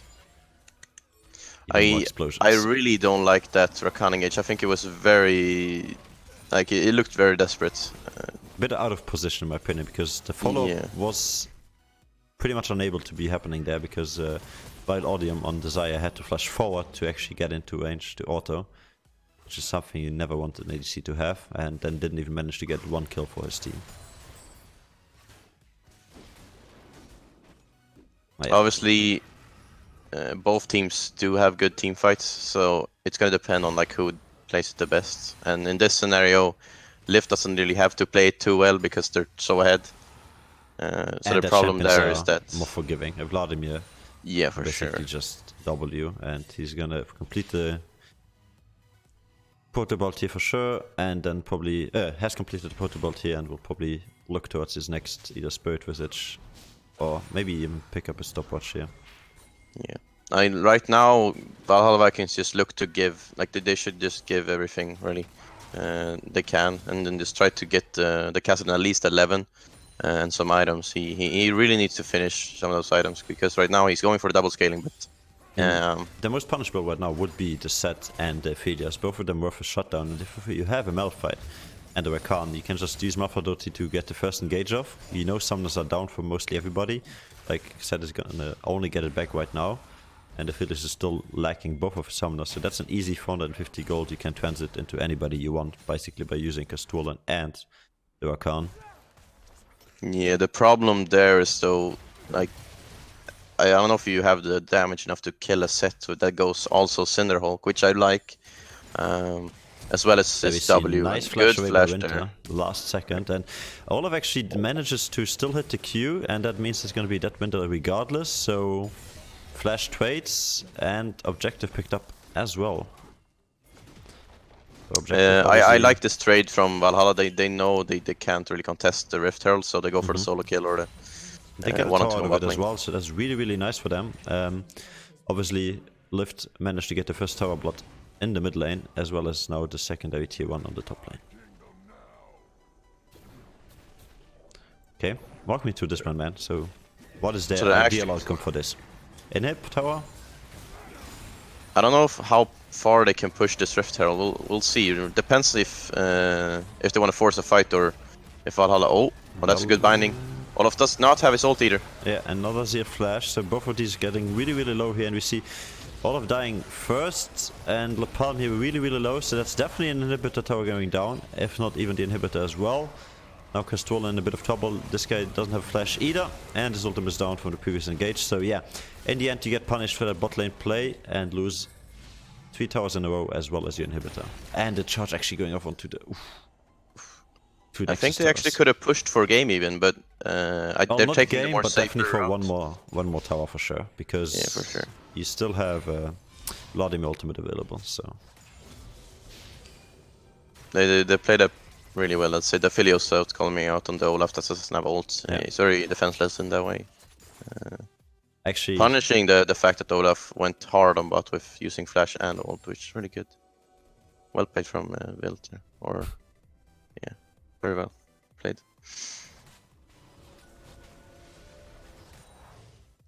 That went very favored in LYVT's favor there. I don't know how Valhalla Vikings gonna come back to this or back from this. It's gonna be really this looks troublesome for them. way more one-sided than the first game, and yeah. But then again, there can always be a bad team fight happening. We'll be seeing. Of course, Defeat is one of these champions that doesn't really let you get back into a game because he's just gonna keep scaling. And same for Vladimir. And then we also have a Gangplank that's just gonna skyrocket in damage pretty soon after his Trinity Force. But yeah, the set is actually the only one that I think will fall off the longer the game goes, because movement speed and of course the ultimates and Kassadin, the Isaiah, all of these cooldowns get way shorter, so set is gonna have a harder time actually ulting anyone. Kassadin on the level 11 right now at least, and has finished the Rod of Ages, but I think he might have been too late. Again, we had this conversation, what was it, 10 minutes ago? Where I said at this point I would just skip the tier and go for the Rod of Ages right away, because then he would have completed that, and by now also Sheen in his pocket. But yeah, would at least make him do damage in teamfights. I mean, at this point they just need to try to wave clear and try to scale as good as can. The problem there is that on the same side on the blue, they also scale really well. So yeah, this one does look really grim. I'm not gonna lie. I mean, only first Drake picked up, so at least they're not gonna run them over with souls, because that would be another 10 minutes, and 10 minutes for Kassadin is a long time. So we will see if maybe there's still some hope. If they break open the base before the Baron actually spawns, then at least, break the base open even more, then it will be really hard for Valhalla Vikings to even contest a single thing on the map. And they should just keep looking for towers here, the ones they haven't gotten that out. They can just stack, they don't even need to split at this point, because you have the every tool available right now. Pretty much unkillable tanks with the Trundle and the set. And pretty much every summoner spell available. So, besides the one flash on Winter and TP. At the very least, they have the Kassadin on the top lane, getting the extra farm from the enemy, taking the inhibitor. So, that's good for the Kassadin, but I don't, as I said before, I don't think it is enough for them to turn this game. But why I was mentioning summoner spells, so basically how this will work is, no matter when these teams will clash now in the future, most of the team fight will not be people going down, if they play correctly at least. Like if you say both teams executed perfectly, right? Then it should be really close team fight with not a lot of deaths, because all of these people have defensive summoners available. So it will be just a lot of people flashing away and like staying alive with a lot of a little bit of HP and just backing off, and then nothing will happen, right? That's the ideal outcome.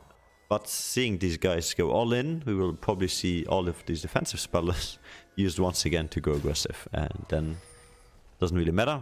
But if they play perfectly, it should be at least 2 team fights before anyone can finish this game. Yeah, I think Valhalla Vikings really have to look towards stealing this Baron. If LYVT gets it, it's over for sure. I mean, Khan is one of these champions that can check the pit. He just W in and E out. It's a really low cooldown at this point. Only one blue trinket on the side of Valhalla Vikings. I don't know why top laners keep holding on to their yellow trinket, to be honest. Yeah, as well as mid lane, it's very odd, I'd say. Also, I can tell the players aren't really using the trinkets, which is a problem. 2 of them, the ADC and the mid laner, has 2 trinkets already up, so let's use trinkets, guys. Yeah, we see the fight actually breaking on. This is a 5v2 because everybody else is in a pit, so right now HP bar is low, and as I said, a lot of flashes coming down, everybody's surviving so far. Now the Vladimir damage comes too, taking down the Malphite first. Kassadin is just gonna survive, and yeah, like I said, not a lot of deaths in this team fight, so don't think they can finish off this one. But they will definitely try to break open the mid lane with this buff if they just group as 5, and that was actually not that bad of a team fight for Valhalla Vikings, losing only 1 member and extending their life on this rift. Yeah, the Vladimir just destroyed the Malphite there. Yeah, he didn't even have Ravn's death cap there, and now he has it. So yeah, now this is rough. This is really rough. They just really have to look to wave clear, as said before, but it's gonna be really hard against this Baron. Like now Vladimir can just sit in a side lane, and then the rest of them can push, or they could even have Gangplank in the side lane. But I don't think that's necessary in this scenario. So I think they should just look to place 4 on the mid lane and have Kasten, or not Kasten, Vladimir split here for the finish. Vladimir is one of these champions that can just split without being collapsed on. The more threatening part here is the Gangplank in the top lane because there's no tower to defend anymore. So he will be picking up that inhibitor tower no matter what. And that's actually TP coming down here, but the Kassadin has a speed buff. He came from base, so Home Guard's activated, but they will not be able to collapse as 5 onto this 3-man squad in the middle. And that means that was their last attempt to defend. So now they're gonna have to deal with 3 lanes pushing in with Baron buff. And that should be a lot of pressure going down. Yeah, the last desperate resort they had, really. This will be really rough to get back to now. They don't have the flash and Rakan. They do have the Rakan ult at least left. So. Castellan is getting really fairly low, but now they're trying to collapse it. That's a great Rakan ultimate on 2 people, followed up by Malphite. They managed to pick off the set immediately, but then the fearless damage comes online, and now they're going to be huddled on top of each other, just trying to survive. So in the end, it's a 1-for-1 trade, which is the most favorable trade they have been having all game, but it will not matter because in the meantime, White Pyjamas has pushed in all the way into the base. And this looks to be the game. This looks to be the finish. So even though there's 4 people alive, it will not be enough. And that will be the clean 2-0 coming too for this game number 2 in the best of 5. GG, I lost 500 points. See kids, this is why you don't battle. Don't gamble. Anyways. Unless it's Connecting Esports where you cannot literally use any money because it's all just virtual points. So, game number 2 going over to LYVT once again, making the score 2-0. And so, is all hope lost, or can Valhalla Vikings actually pull off the reverse sweep? I mean, I said before the game started, right, that the first game was kind of a messy one, and this game would have been a more stomp or one-sided game, which it was. It was for either or side, but I think that LYVT has the momentum here, gonna just finish it clean with a 3-0. But obviously, it's not off the table that Valhalla can actually win. I think LYVT just kind of got a better early game in this game, and also I like their comp a lot more. I'm not gonna lie, I don't know why I bet it on red. I kind of just wanted to bet on the underdog. But yeah, I think LYVT really executed this game a lot better than they did the first game as well. As it seemed like they were a lot more confident on the champions they got. Yeah, the Gangplank example. I mean, this was a 23-minute game. If you look at the time, that's just insane. It felt way longer because we saw these scaling comps and everything. But LYVT just reached their power spike really, really fast by being that far ahead. Yeah, damage obviously. Aphelios and Vladimir up there ahead, followed up by the Gangplank, and then the both tanks just making sure they are there to tank the damage. So maybe we can look at damage taken. There we see, yeah, actually Gangplank took a lot of damage. We look at damage taken. Yeah, set up there with Vladimir. Great. Heading into game number 3. Let's see if the guys need a break. If they don't, and just start off with game number 3.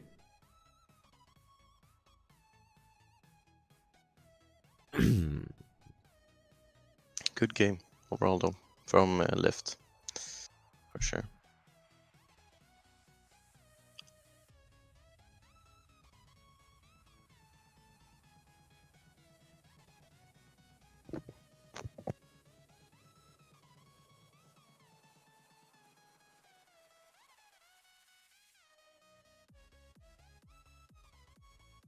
Okay, 5-minute break requested by LYVT.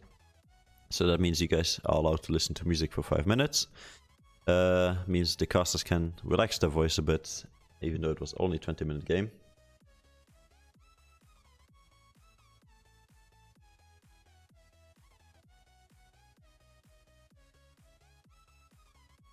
And yeah, so see you guys in exactly 5 minutes.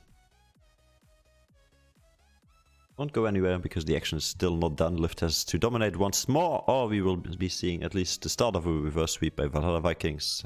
See you guys soon in exactly 5 minutes.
There we go. Welcome back, everybody.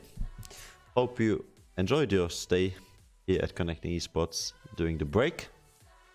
Now, as you can see, we're trying to fix the betting from game number 1. Game number 2, of course, has completed with 50% of the bans going towards the blue side, them being victorious in game number 2.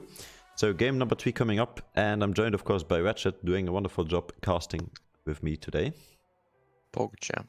PogChamp indeed. So let me just check if the teams are ready, and you will have a go and talk to Twitch chat.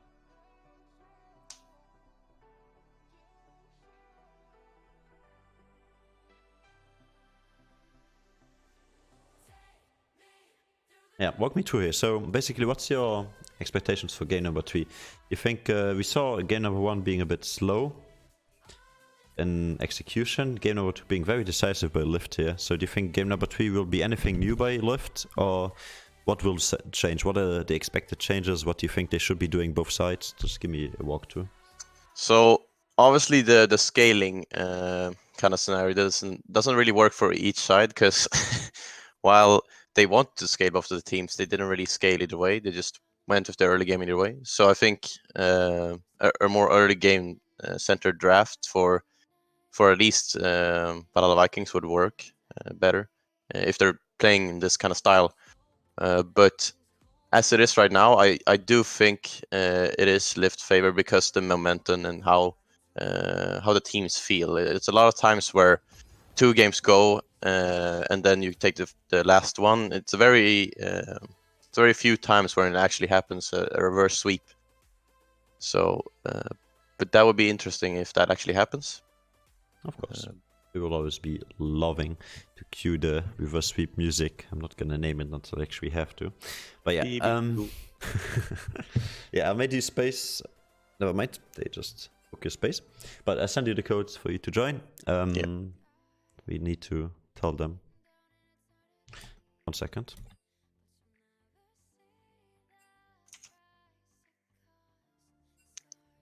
Yoinking my spot. Yeah, one of the supports has to leave real quick. There we go. Now you can join both as supports actually left. Thank you. Okay, with that being said, we should be ready here on stream for game number 3 between LYVT and Valhalla Vikings. LYVT once again choosing the blue side. So let's see if these guys are ready to go into game number 3. Into the drafting phase at least. And the banning phase. Wait, so it's they choose their side again? Yeah, winners choose side. It's a system we wanted to try out for this season. Normally we do losers choose side, because that seems to be the fair one and the fair approach. But a few tournaments and also some pro esports scenes have lately been trying this system where you give winners the option to choose the side after they took down the enemy team as a kind of reward, and actually to see if they can keep up the pace. I see. It's really good for your coaches because it's easier to prepare only for one side only if you prefer to go blue side all the time. And then if you actually give blue side to the enemy team, you kind of can confuse them. So it's a more strategical approach than the constant switch, which would be happening if the losing side was on red side and then would go blue side, because statistically speaking, the blue side is winning more often. Yeah, I'd say blue side is more favored in how the meta looks right now, as there aren't super many OP picks. While there are like good picks, there's not that many picks that are, I guess, prioritized in the way of the game is right now. It's more like Senna, fasting Senna, and then there's Ornn, and then you can take some few other champs, which I think the Yuumi, for example, is very strong right now. The Aphelios obviously is really strong. Yeah, there are a few picks like that, but so in game 1 actually Yuumi being fast. banned out. Game 2 actually not that much of a focus. Then again, they seem to be very decisive on what they want to pick during the champion selection. Yes, I mean they banned 1 cat, they can't ban 2. You know, they banned Rengar, so I don't think they can ban Yuumi. That sounds illegal. But yeah, let's see what the banning phase holds. I would assume similar bans to last time. Yes, the Rengar still coming out, banning the AFK. Well, he's not AFK, but his name. But let's see if they actually ban the second cat as well. They go for Senna, which makes sense. Again. I would like to see the Ornn ban as well on the red side. Maybe the Gangplank. I think the Gangplank was very hard for them to deal with, so I would ban that as well. But we'll see what they actually go for. The Ornn coming out again. And still an Odylus, which I can understand. It could be a comfort pick, but I don't think he is a ban-worthy champion. But it could be a context where they've played against each other in the past or something, and they've seen that he does really well on it. So Darius also one of those comfort picks. Yeah, actually, the most surprising thing for me is that they stayed true that there are only three bans in the first rotation. Like Darius, Rengar, Nautilus, those three have been banned in all 3 games for Lift, and if you win, why change, you know? Yeah, and they banned the set out, which I do enjoy as well because it is a flex pick for the side of Lift. So if they take that out, he can't lift their team. Sorry, that was a bad pun. No, that was totally fine. It's better than mine, so don't. And they actually picked the Astral, which they banned last time, so that's interesting. Yeah, I would assume red side do take away the Yuumi here, because otherwise it is very strong. Oh no, they actually just go for the Syrakan, which I think is very odd, in my opinion, because I don't think Syrakan can do much to Ezreal Yuumi. But then again, maybe they played that much into Ezreal Yuumi that they are confident into it. That is a possibility, yes. You never know what they practice in privates. That is for sure. And then I would want to see a strong melee champion. Usually Yuumi isn't actually a champion that wants to sit on ranged champions, except for, I'd say, Cassiopeia. So the likes of the Olaf is really strong, as well as an Aurelia or the Maokai. I was gonna say Maokai. Very strong actually, because his heals from his passive, and also the heals from Yuumi, and while the ult, it's just so much easy, really annoying to deal with. That's gonna be trouble, or problem, definitely. The Elise coming out, which... I mean, they have to ban Olaf here if they're picking that. Otherwise, they're gonna have huge problems. Okay, good. Okay. That was to be expected, but you never know. There we go. Betting 10k on blue, boys. Join me in the Twitch chat. A lot of bets coming through. This time we will not scam you, I promise. Also, for those interested, we basically try to fix it by gifting a few of the CE points onto your accounts, because that's the only way you can do it. You can't manually give points. Don't tell me that's your Twitch name. The one I typed now? Yeah. Yeah, that's me. Holy moly. We're not gonna compliment hate on that. Anyways, moving on, we see the Cassiopeia taking out of the game. We haven't seen that played just yet by White Pyjamas, but he's an all-rounder when it comes to mid-lane champions. There's a slight favoritism for melee matchups. But yeah. Yeah, the Diana ban as well. Interesting. I do enjoy that ban. It's very strong with the Syrakan pick, and it has good gank setup for the Elise, or good follow, more so. That's a good pick against the Yuumi. It forces her off the target she's hitting on. So a lot of times the Mordecai should be looking to ult the Maokai, get him out of the fight, because he's gonna be a menace if they don't deal with him. I'm guessing that's not an actual Teemo. Cool hover though. But yeah, I don't think the Teemo is very good here, but yeah. Lee Sin instead. Interesting. That's also one of those picks that it's pretty okay with Yuumi. I'd say it isn't like one of those picks that I'd say I'll always go for. But yeah, I like the bans on the red side on the second rotation, by the way. The Olaf, which one of those really strong picks with Yuumi, and as well as Cassiopeia. Cassiopeia they banned before as well, but it is a very strong pick together with the Yuumi. Silas is also one of those where... oh, okay. I like this. You asked for something different and early, and this is LYVT definitely saying we have 3 games to now win, so why not try? And game number 3 after being up to 0. with something new, and yeah. Oh, Sadly, that's a great counter pick from red side as well. Yeah. The Pantheon is very strong into the Yasuo matchup, and Yasuo Lee especially. There's no way they can gank it, and it's also a really strong combo in the mid lane. The dives they have is impeccable. You just have to start the aggro with Elise, and then use E, and then Pantheon takes the aggro using his E, getting out. They don't take any damage, pretty much from the dive. So they're kind of unstoppable when it comes to dives. So this team comp should just look to get 6 on the Pantheon and then dive bot over and over and over again. Abuse that for a fact. While on LYVT side, they just need to kind of try to defend bot lane as good as they can and try to make sure that the Pantheon doesn't get too ahead of the Yasuo. And I think that would be really good for them, because on the side of LYVT, they do scale better than Valhalla, but they did exactly what I said with the early game comps, right? They went for a more heavy early game, which I do like, especially on Valhalla Vikings, which is good from them. Like, this is what they need to do, looking at the games past that happened. So I'm excited for this one. This one, compared to last time I said it's going to be a boring or like slow game, this should be a fast-paced game if it's played correctly. So it's going to be a good messy game, I'd say. I hope. And I kind of wish I didn't bet on blue now, because I really like red. They told us, I know I feel scammed. I bet 10k, man. I really like Red's comp. Especially the Pantheon pick really sold me on this one, because Pantheon does dive really well together with the Cy Rakan. Them also having a really strong dive with Rakan going in and out. So yeah, I really like their comp here.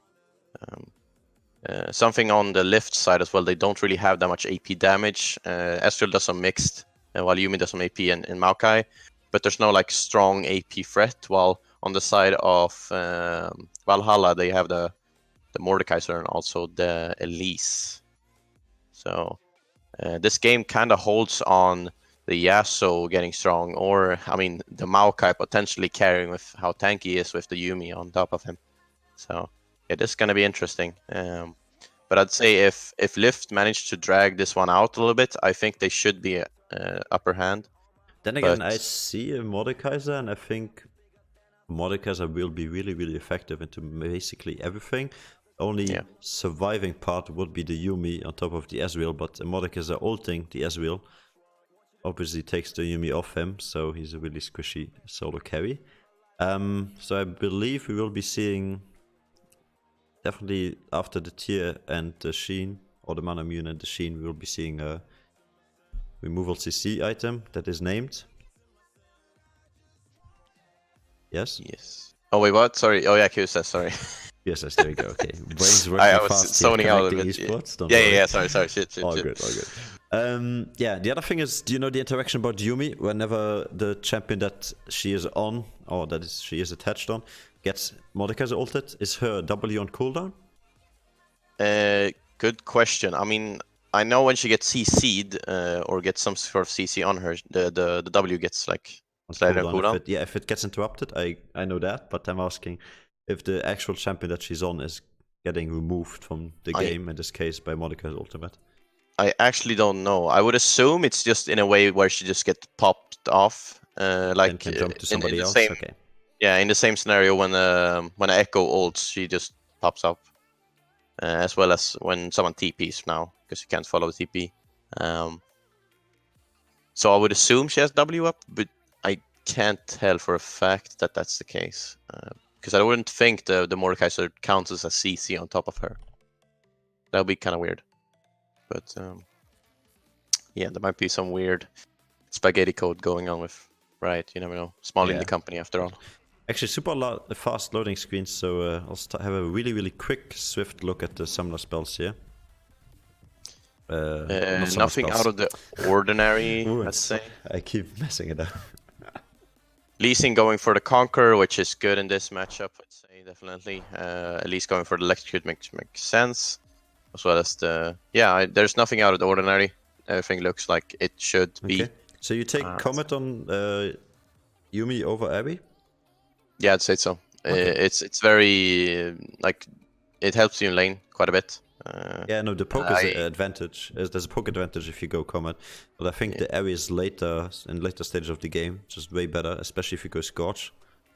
Like Scorch plus Ares, just such a good combination.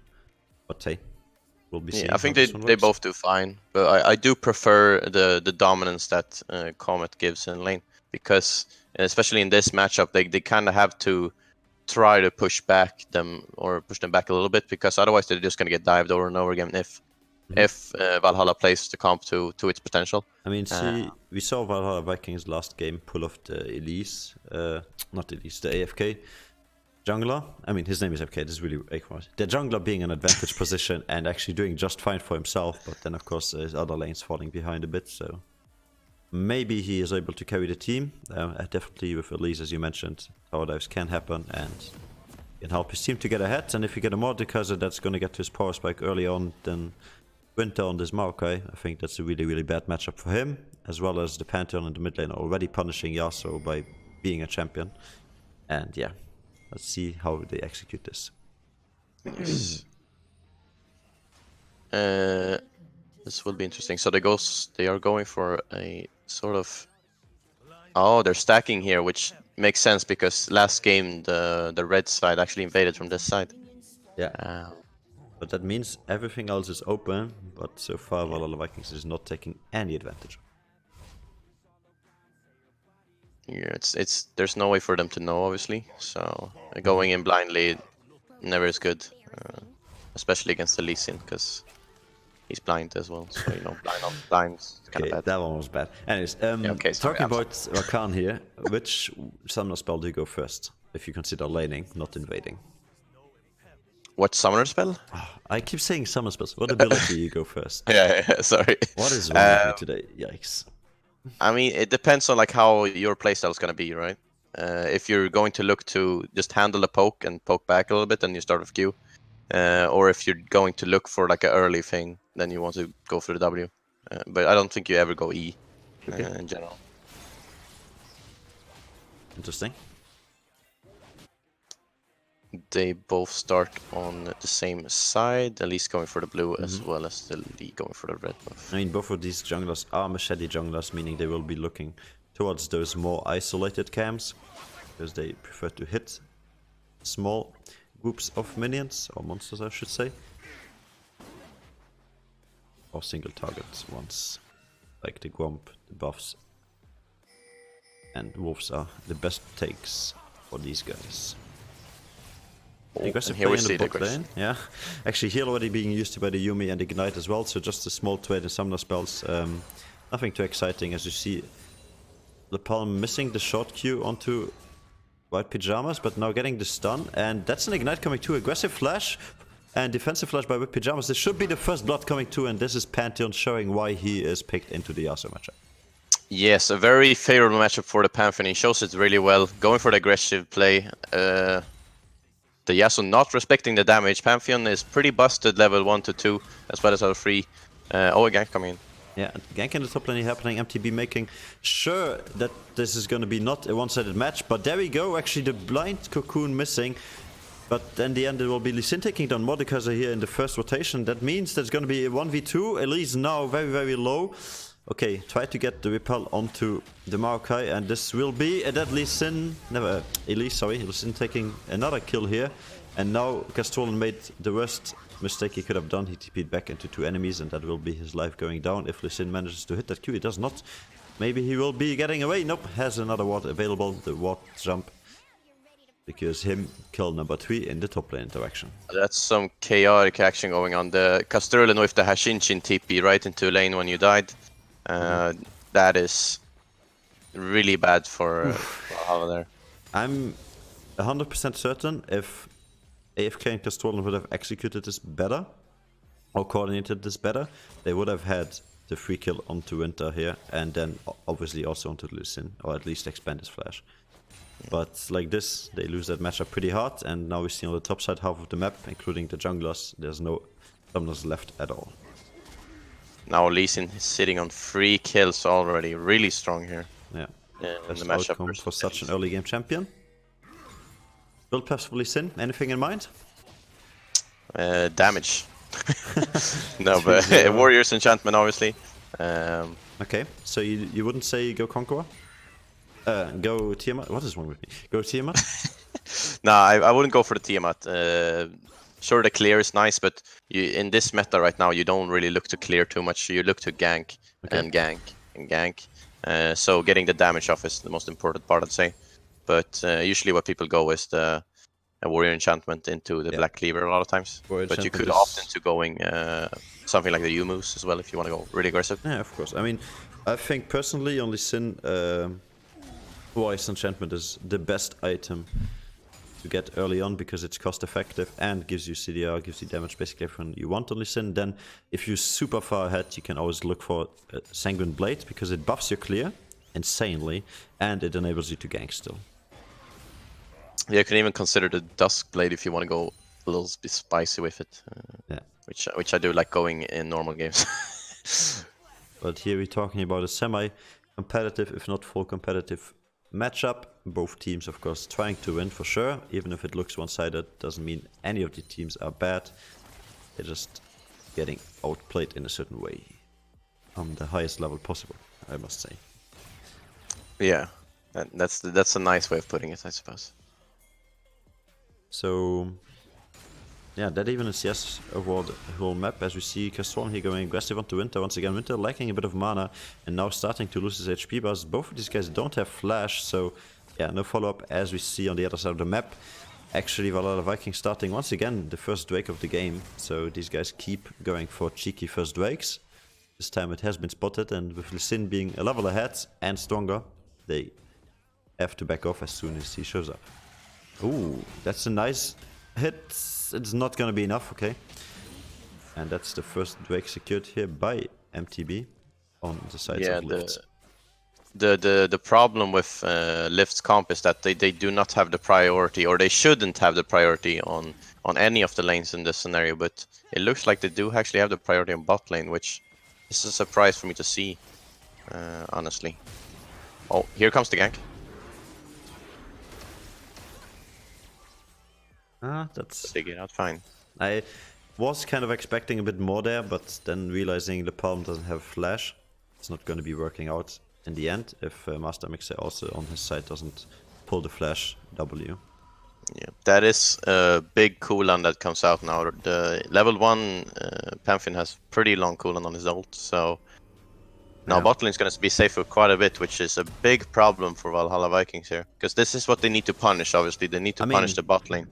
Looking at this, the HQ just expanded both of his summoners, so if he gets caught out now, not only will he be dying, for sure, because his flash is down, but also he has no way of getting back into lane and contesting the CS that he will be losing if he dies. So, with both ultimates pretty soon coming up on the bot side, I believe they should be looking for an aggressive play, because they have summoner's advantage. Here we see actually just the perfect execution between the Lee Sin and the Yasuo combo. Of course, Yumi was there, but yeah, that was a... Ooh, Q hit. Is he gonna go for it?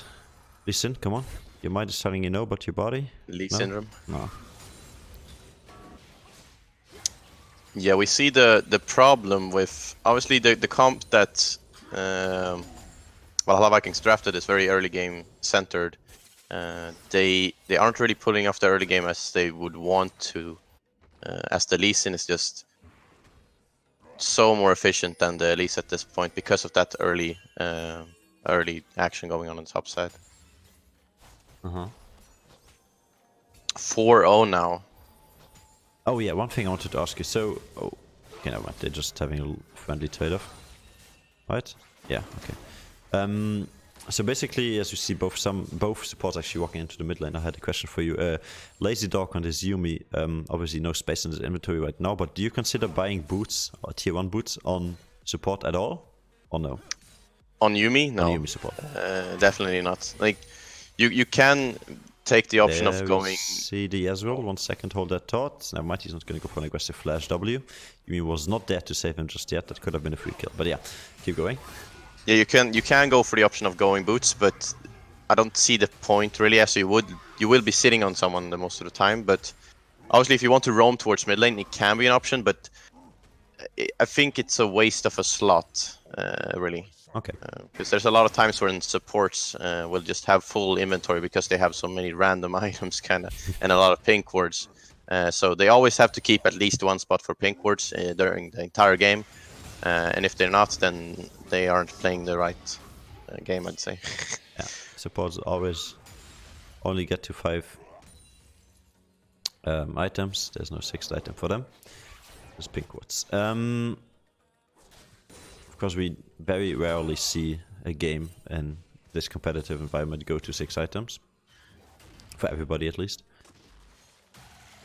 Yeah, that I don't want to see that either, because that is not the most fun. Unless it's a fiesta, then I might enjoy it. Of course, you know? But right now it seems to be very one-sided once again. 4-1 in kills. The numbers also speak the same for when you look at the damage, at the golds. But the only sad part right now is all of the carries have not been included in those kills. The only one that was included is the Yasuo, but he also has a death. So Lee Sin, the sole carry right now, which is not optimal transitioning into the soon to be happening mid game.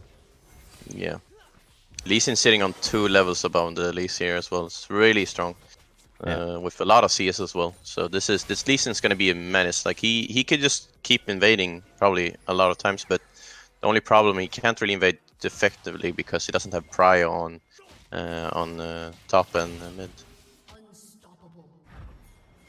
Oh, Maoka's gonna stop that, I would assume. Yes.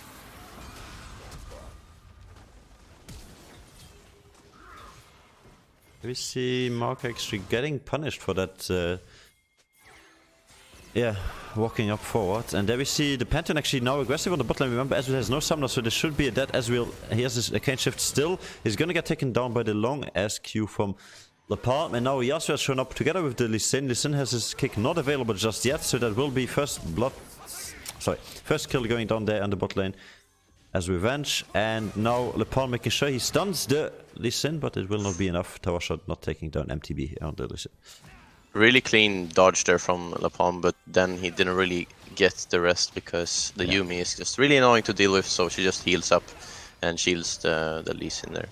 Okay, so now we see once again, I think game 1 or game 2 at least, it was Wind Drake into Mountain Drake. So now we'll be seeing if it's yet again another Infernal Drake and why it is actually scripting, and it is. Why it is scripts confirmed. So yeah. Now you know when you see Wind Drake, it's always mounted into Infernal, always. Yeah, is that actually the fact? I don't know. Like I said, I had this conversation with someone, he said it was like this, and so far we have 2 games to prove it. But I don't think that's enough information to make a scientific stand. We should be looking that up for sure. Yeah. Maybe Twitch chat knows, because Twitch chat is really smart, right? Twitch chat? Like, for example, Tiger47, Mr. Kenny. How about you look that up for us? Twitch chat always knows. And the Lee Sin does go for the Black Cleaver, as I mentioned before as well. It's a very safe option, and a normal option, I'd say. So, I like it here. I would have personally probably might have gone for the Yomus. While it is a pretty ballsy item, I do like it because you can make rotations a lot faster, and you can also pull off some easier insects because of your speed. True. True. One thing to mention is Lee Sin managed to pick up 2 additional kills in this last iteration, and Yasuo got 2 as well. That's actually CC stun. Flash coming through here by the Elise. Doesn't manage to get the flash out from Lee Sin. This guy just used his kick, and that's actually Maokai now getting caught out under the tower by the Rakan. Charmed into the W knockup, and that's a free kill picked up here. So yes, they lose a lot of plating in the mid lane, but they managed to pick up a free kill for themselves, and that's promising for Valhalla Vikings. That is good defense from Valhalla Vikings there, but they might actually look for a tower or tower plating of their own here. Now we see Lee Sin actually landing a beautiful Q into the Elise, just taking her down instantly, and Mordekaiser is stuck with Lee Sin. I don't think that's the buddy you want to be stuck with, because he's fat, and that's the double kill coming through from the Yasuo, just taking off the Mordekaiser as he spawns out of his ultimate round in the last seconds. Yeah, they bit off more than could chew there for sure. We're going way too aggressive. The Lee Sin really just smurfing this game. Yeah. MTB confirmed. Really well Smurf and the Diamond League. As they take the first tower here on the sides of blue. And making sure they keep adding that gold. And yeah, as I said, the scaling is also on the side of LYVT, so this is again not looking too good for Valhalla Vikings, but if they start getting catches, which is what they want to do, they might be able to pull something out. But as it looks right now, LYVT has both Drakes, they've also gotten the Rift Heralds, and there's not a single objective on the side of Valhalla. So it is looking really rough, especially when you can see that Elise is level 7, while the Lee Sin is actually 11, the highest level in the game, in fact. With really good farm as well. Yeah, he really is smurfing this game.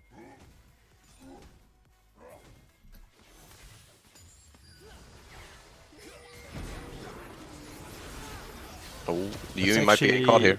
No? Okay. Was just a free kill. Sorry for that, I missed that completely because I was replying to somebody. Let me just finish this message, one sec. Yeah, the human getting caught there. They actually might be able to go for the Rift Herald here because they do have the prior, the man advantage here, so they might be able to look for that.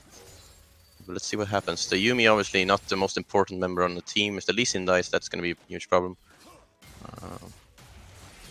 There we go, actually we see a good happening onto Winter. There's a 4-man versus 1, as well as just poking on the side, and they managed to pick up yet again a free kill onto the top laner here, and there we see Crucial here coming through from the Zaya, saving the Elise as well as the Rakan, now making another follow-up happening here as Mordekaiser picks up the Ezreal. And with the Drake spawning in 40 seconds and Herald on the plate, they probably just look towards the mid lane tower, or maybe rotation into the Heralds. Right now it is the Drake, that's the Lee Sin hitting the Q. And the defensive Zaya ultimate just to stay alive.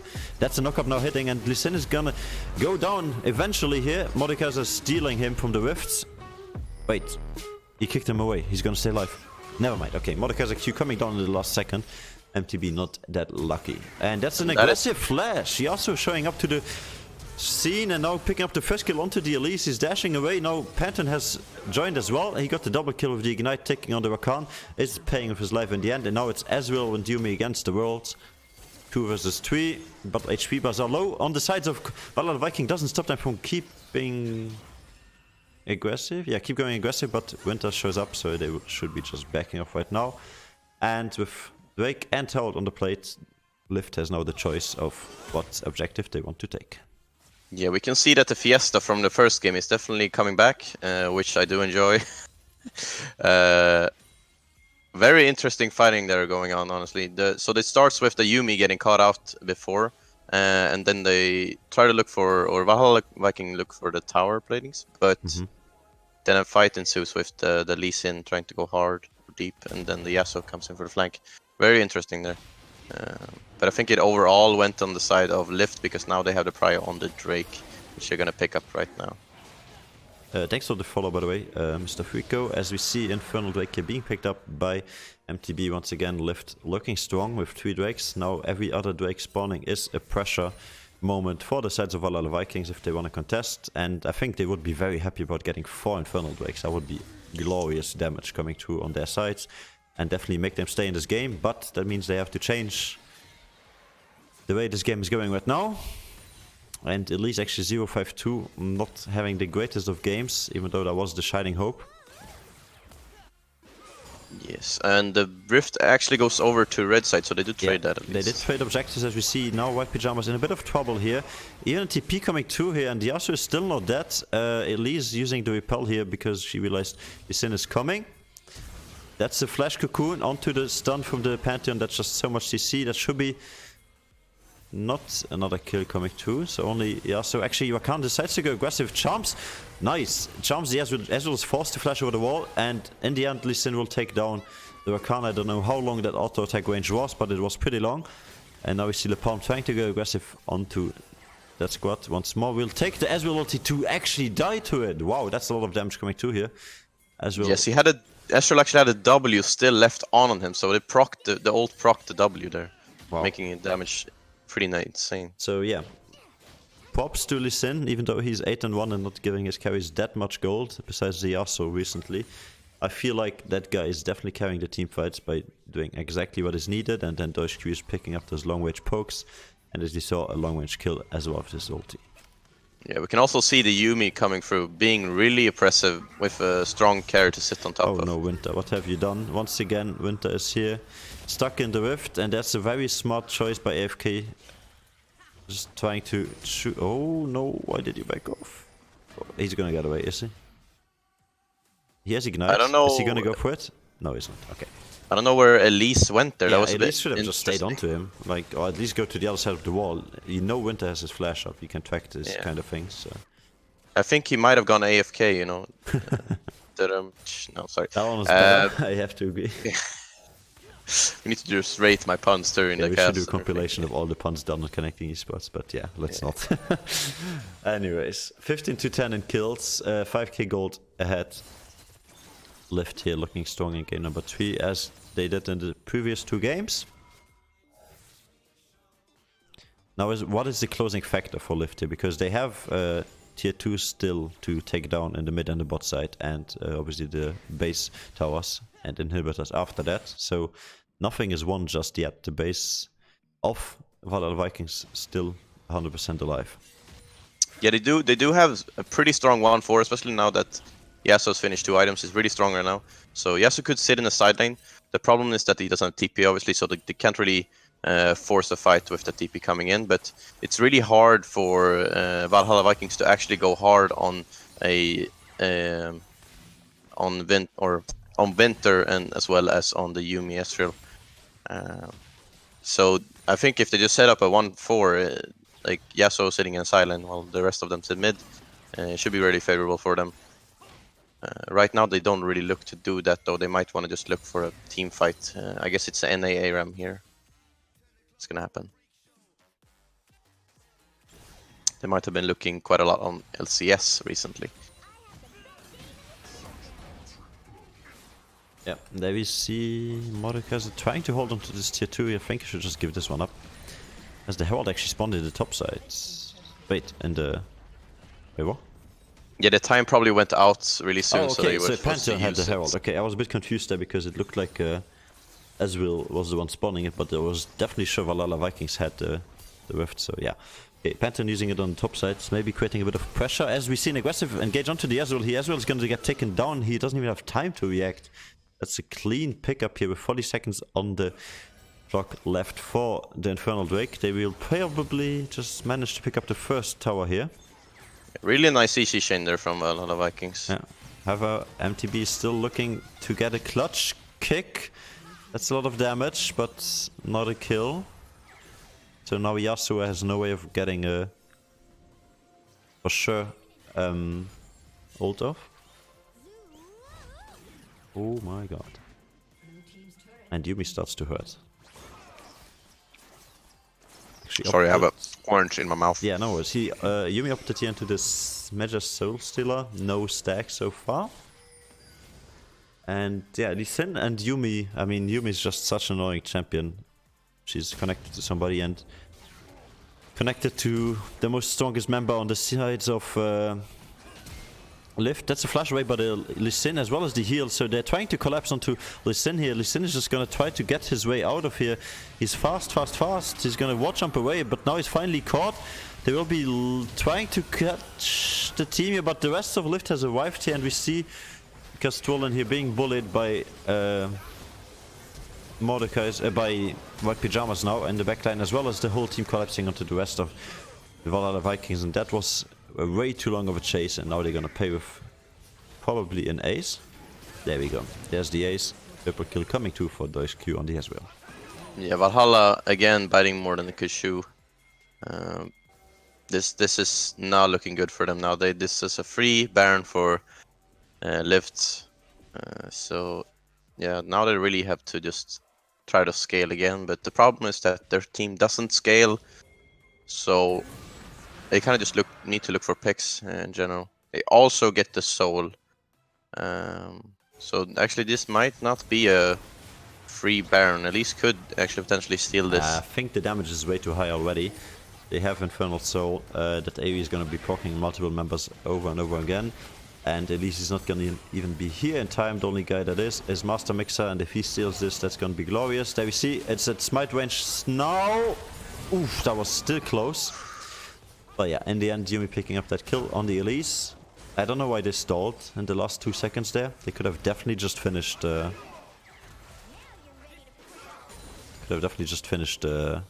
Baron before he's even got in range of the pit. Rakan using the ult to get out, so now they don't even have that. Yeah, this does not look good for the Valhalla Vikings. Okay, yeah, so kinda inting. That was questionable. I didn't even know what to say to that. Okay. Yeah. Well, I think it's the Yasuo syndrome at this point of the game. Yeah, I mean, he has to get a certain amount of deaths in order for the champion to actually scale. He does scale with deaths, if you didn't know. Yeah, the more deaths you get, the more damage you do later on, the more 1v9 you play. Yeah, every death is an award to you. And it makes you flash your Mastery 7 even more. Anyways. Moving on. Yeah, his deaths works the same way as Rengar's passive stacks. So, yeah, it's very interesting. But this will be really rough on the sides from Valhalla Vikings. Obviously, they defend now for now because of Yasuo's little mishap. But it shouldn't really stop LYVT from finishing the game off now with this Baron. Of course. As well as the... I mean, the safest way to finish now without risking any, well, teamfights going bad is to wait another 3 minutes and 50 seconds. It's not that long. Look for some opportunities for some picks in the meantime. I mean, Yasuo together with Yumi and Lee Sin, definitely the strongest trio you could have at this stage of the game. They're just gonna look to push the mid lane. This is something this Valhalla have to give. Yeah. He's looking for the slick play. That's actually an aggressive Rakan. He gets kicked away and then into the Yasuo ulti. That's pretty well executed. Now we see Castron going golden while his team dies. That's already double kill coming through. That's gonna be the triple kill, and then as well sadly steals the pentakill, because that could have been the pentakill for MTB. He's recalling, he gave up on life. But yeah, as well there, getting the ace in the end. And that should be game number 3, going over to LYVT. With 17 seconds left on AFK and 13 on Master Mixer, I think there's no way they can defend the base anymore if they just focus down the towers. That should be 3-0 LYVT. A clean series for them once again. Hopping from clean series yesterday, not yesterday, last game into the next one. As they tried to tower dive here, sorry, fountain dive here. And in the end, kill once again, respawning people. Yes. Very well done from LYVT, cleaning the game. Very clean. Cleaning the game? Well, I mean, they clean the game as well, yeah. Let's get with that. Very well played from the Lee Sin, especially. Really like this play. Yeah, 13-2 in the end there. Definitely a score we don't see that often. And if we look at the damage, I think it should be pretty clear who carried this one. So, yeah. Big backpack for the Lee Sin. Yes, being blind is not a handicap when it comes to League. Yes. With that being said, that means the betting should be completed. So congratulations to everybody who betted on blue side, including myself. Same to me. PogChamp. And to Princess Fig as your 100% actually. Interesting. Yeah, interesting. So congratulations on the winner. Hope you all got your points back now. I bet the 10k. Let's see what I got. Actually, since the bet was this one-sided, you shouldn't be getting that much. Oh, it doesn't like me. Yeah, it liked me though. Yeah, it liked you, but it ignored me. That feels sad. Wait, I didn't win anything. Feels sad. Anyways, I just got the same amount back that I betted because nobody betted against me. It's Pepega. But yeah, I think it's time for an interview, man. I hope you have some questions prepared. If not, we will ask them whatever Twitch chat decides to do. So Twitch chat, now is your time to shine. Come up with the funniest question ever. Of course, make it league related if possible. And if you have some really inside questions that you want to be asking our semi-professional players here on Connecting Esports live brought to you in the TG Diamond League, just make sure to type them away in the Twitch chat. Every question will be forwarded to the winning side. As you can see on your screen right now, the score is 3-0 after the best of 5 between LYVT and Valhalla Vikings, so clean series for them. What's the question there? You win your bet back? Yeah, you basically win the amount you betted back for sure when you bet. But if there's some bets against you, you get more back. That's how it works. So basically the points betted against you, so if somebody would have betted on that side, will be split between the winners. And the higher the percentage of people betting against you would be the higher the reward if you win. It's basically like every other betting system. Yeah, so let's get some people from LYVT actually into here. So there we go. We already got Winter and Guard, which is one of the coaches. Let's move them over to our channel. They can find our channel. Why is it so far up? Oh, need to put waiting in a different room. Anyways, that's number 1. Welcome, Mr. Coach, and welcome, Mr. Winter. Hi. Top laner for LYVT. Long time no see, buddy. Hi. Hello. Anyways, GG's as always, first off. Couldn't be more satisfied to see a clean trio coming through by you boys. Looking strong once again here on stream. Yeah. Well, let's start with, do you have anything to say about this series? So about this series, I think that we pretty much have the better draft throughout the series. I think we have stronger priorities on the blue side. And I can't really understand why they chose to have the red side in the first, and I'm really curious about that. So maybe you can get them into the chat and actually ask them as well to clear that up, because that was something I was confused about as well. Yeah, I really thought like red side is such a... I think it's a weaker side at this point because of the priority picks for us is, for example, Israel and so on, and letting us have it so many games in a row, I think is a really, like, it's just hard for them to actually play against it, and I'm really curious what their thoughts about it was. So that's pretty much it. Okay, I see. I think it might have been concerning, because they picked Syra Khan in 2 of the games, right? Yeah. Or did they do it the first game as well? No? No, No, the first game they picked Varus Braum. Right, so that's something like when you want to pick the bot side, it usually happens that red side is a lot easier to do. But yeah, blue side in general right now is the better side to draft. Whether or not the coach prefers to draft on another side, that's obviously personal. But competitive wise, I'd say blue side is the better side. Yeah. Yeah. And I think like that's the main thing to take away from like this, what can I say, series, is that blue side was just pretty much the best side throughout the entire series, and the players also played very well today. Okay. Like really proud to see them fixing the mid game. We have tournaments yesterday where our mid game just was like, it was so fucking bad, but yeah, today it was really clean, and I'm glad to see that even throughout we have a really strong early game, always seeing MTB coming up with insanely ways to get so many kills and so on. Okay. So I think it's good to see they can follow up on that. Maybe a few questions here. Lately, we didn't see you play that much of Ornn Winter, but today in this series, you decided to actually pick it and not ban it out. So, did the coach persuade you into picking Ornn again, or were you like, okay, I can play that champion as well, even if it's boring and just scaling? Honestly, Ornn isn't that boring, but it was open, and like we usually ban it on the red side since Ornn is just.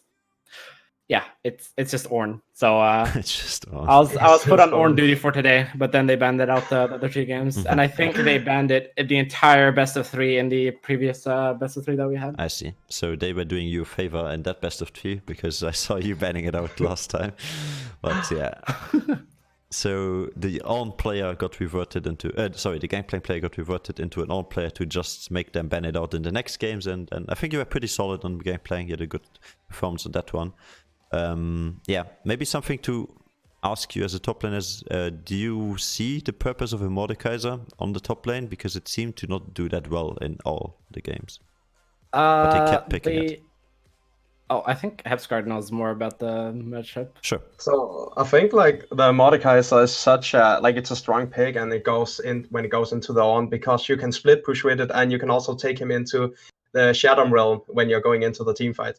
But the thing is, I don't think the early game versus a Mordekaiser is that bad. And often you transition your your early game into the mid game where you want to team fight with an on. And he's often creating so many engages with his ultimate and pressure, which just can zone people off objectives, and you can create good engages when they fuck up and go a little too aggressive on something. So he's just a solid champion, and it's really hard to punish him, because even if you try to punish him, like if he's in the Shadow Realm, he can survive in the Shadow Realm. If you're just ganking, he can use his W to cancel out the Shadow Realm. Also, what we saw Winter did in the first game, and also the E to escape for, like other kind of CC and shit like that. So in general, just a champion who has so much to give to a game, and also not really that, like, there's no really huge risk of running the on, in my opinion at least, unless you're playing against some really good split pushers. Oh my god, okay. I just saw fucked a screenshot in your channel, sorry. Besides that, obviously, I think Twitch chat is not wanting to talk to you today, boys, I'm sorry to tell you. No problem. The next, only question is coming from you guys, actually, from LaserDog, asking who you face next. I'm certainly it's Quantum Vortex, but I'm not 100% sure on that one. I haven't been following the playoffs for TGD. I'm pretty sure it's Quantum Vortex, and then they're gonna play against Circle Rush, right? Depending on who wins there. Exactly. Okay, so that would be semi and finals, correct? Yeah. Great. So you guys are making it to the semifinals after, I must say, not that strong looking of a split, but whatever the split holds, the players are always a different story, because best of fives are way more competitive and way more draft reliant, and way more tiring as well. Yes, Mr. Coach, you wanted to say? I think that's one thing, but also, like, I came into the team halfway through the split, right? And that at that point we just needed to figure out who the players were, how the two coaches or three coaches actually are going to work together. So it's not that much that the team is better as best of five. Probably we are even, but it's also just like figuring out who we are as a team, because this actually took some time to figure out that we often like the early game and we often do these things to create an advantage. I think that's what really set us to the path we go now, so where we just needed accommodation, comfort. How did you say that? My God, I had the English word in my mind and now it's gone. Today is really not my day of speaking English, but you just needed some time to settle in. That's what I was trying to say. Yeah, exactly. Yeah. Maybe Mr. Co-caster has a question for you as well. Yeah, I was a bit curious. So I was watching the game you went against Washed Up Kids as well, where I think compared to these games that you have, all of the games kind of looked like the first game, being Fiesta, I'd say, in the finest of words. But what made you like clean up the game? Because these two games were a lot better than the first one, and compared to the Washed Up Kids game, do you think it was more of the? Do you think Washed Up Kids was a better actually opponent, or was it more that you started becoming more? I guess was the draft a better thing, or just not that I want to say something about Washed Up Kids, because they played well too. That's not today they also played well. But I think the real thing for us today was actually we were trying out new shot callers, because our mid game was this Fiesta heavy. So that's the reason why today we actually got our 80 carry reduced to trying to take over the mid game and the late game as shot caller. So first game was probably his first time actually doing the entire shot calling himself. Mm-hmm. So seeing that the first game might have been a little rough, but the two next game were so clean is probably just because he needed to figure out how we're going to play with his players and what calls he can make, and still feel like they are playing solid and so on. There's a lot of little things going into it, but I definitely think that the thing with the shot call is what changing our mid game. It's not because of the enemy players. Basically, I think the two teams were kind of similar in the way of playing, without being way too similar, but they had the flaws, and we were able to expose them. Okay. Yeah. Seems logical enough. With that being said, once again, congratulations. You've got 1 minute and 50 seconds left for this interview. If you have anything else to say, do your shoutouts, do your Twitter shoutouts, your Discord hashtag shoutouts if you want to do that, or whatever you have in mind. Anything, any MVP maybe to name? Personally, as coach and as top laner, maybe the players have a different idea of who would be MVP of the series than the coaches have. That would be an interesting one, for example. I think throughout this game we really saw MTB shining. He has some really great early game, and he also showed throughout the mid game that he has some restriction on himself, which we have worked a little on, trying to restrict him because he's a really aggressive player and he's one of the best jungle players I've ever seen in the early game. So actually seeing him being able to restrict his mid game as well is really good. But besides that, all the players played so well today, so I think that's pretty good. Okay. Yeah, for me personally, I'm actually gonna say I think Deuce Q. Like MTV made a he did amazing in the early game, and I think Deuce Q with the shot calling and just keeping everything under control in the mid game made a huge difference. So I think I would give the MVP to him, but I'm actually curious on what you guys think as like outside casters. Sure, we can ask Twitch chat what you guys think in the last remaining 30 seconds, as we will be congratulating you once again and of course saying thank you for joining us here. No problem. Thank you. Always welcoming to see some nice people in the Twitch chat as well as on the LYVT and in the casting lounge. So with that being said, thank you once again for joining and hope to see you soon whenever you win your next game. Of course, we're not biased here, so good luck in your next game because Vortex. Both of these teams could be winning, and yeah, hope to see you guys do well as any other team as well. Yes. Yeah, have a nice evening, man. Thank you. Thank you for the interview. Thanks. Bye-bye. See you. Bye-bye. With that being said, boys, obviously we are going to head off as well. Make sure to shout out the MVP for this series, Yumi MVP. There we go. I see a lot of people shouting the MVPs out already. Yeah, with that being said, I think also a big thank you to you, man. Ratchet, thanks for joining. You did a perfect job at casting today. Thanks, man. Pleasure. It was very fun. It was very fun. Yeah, I agree. It was a lot of fun. Interesting series as well. We saw a lot of scaling comps that actually turned out to be explosive team fighting comps. And yeah, we see the timer going to 0. So that means goodbye, boys. Thanks for joining us once again. Thanks for the follows. Thanks for anything. If you want to follow us online or be ready for Season 3 of the TG Diamond League and any other leagues that we will be offering, maybe, you will be doing well by following us on the social medias as well as joining our Discord, and make sure you're up to date whenever we release all of these things. I think it's in the 23rd of March, approximately. Nothing confirmed yet, but yeah. Have fun, boys. See you guys soon. Thanks for watching, and bye-bye. Bye-bye.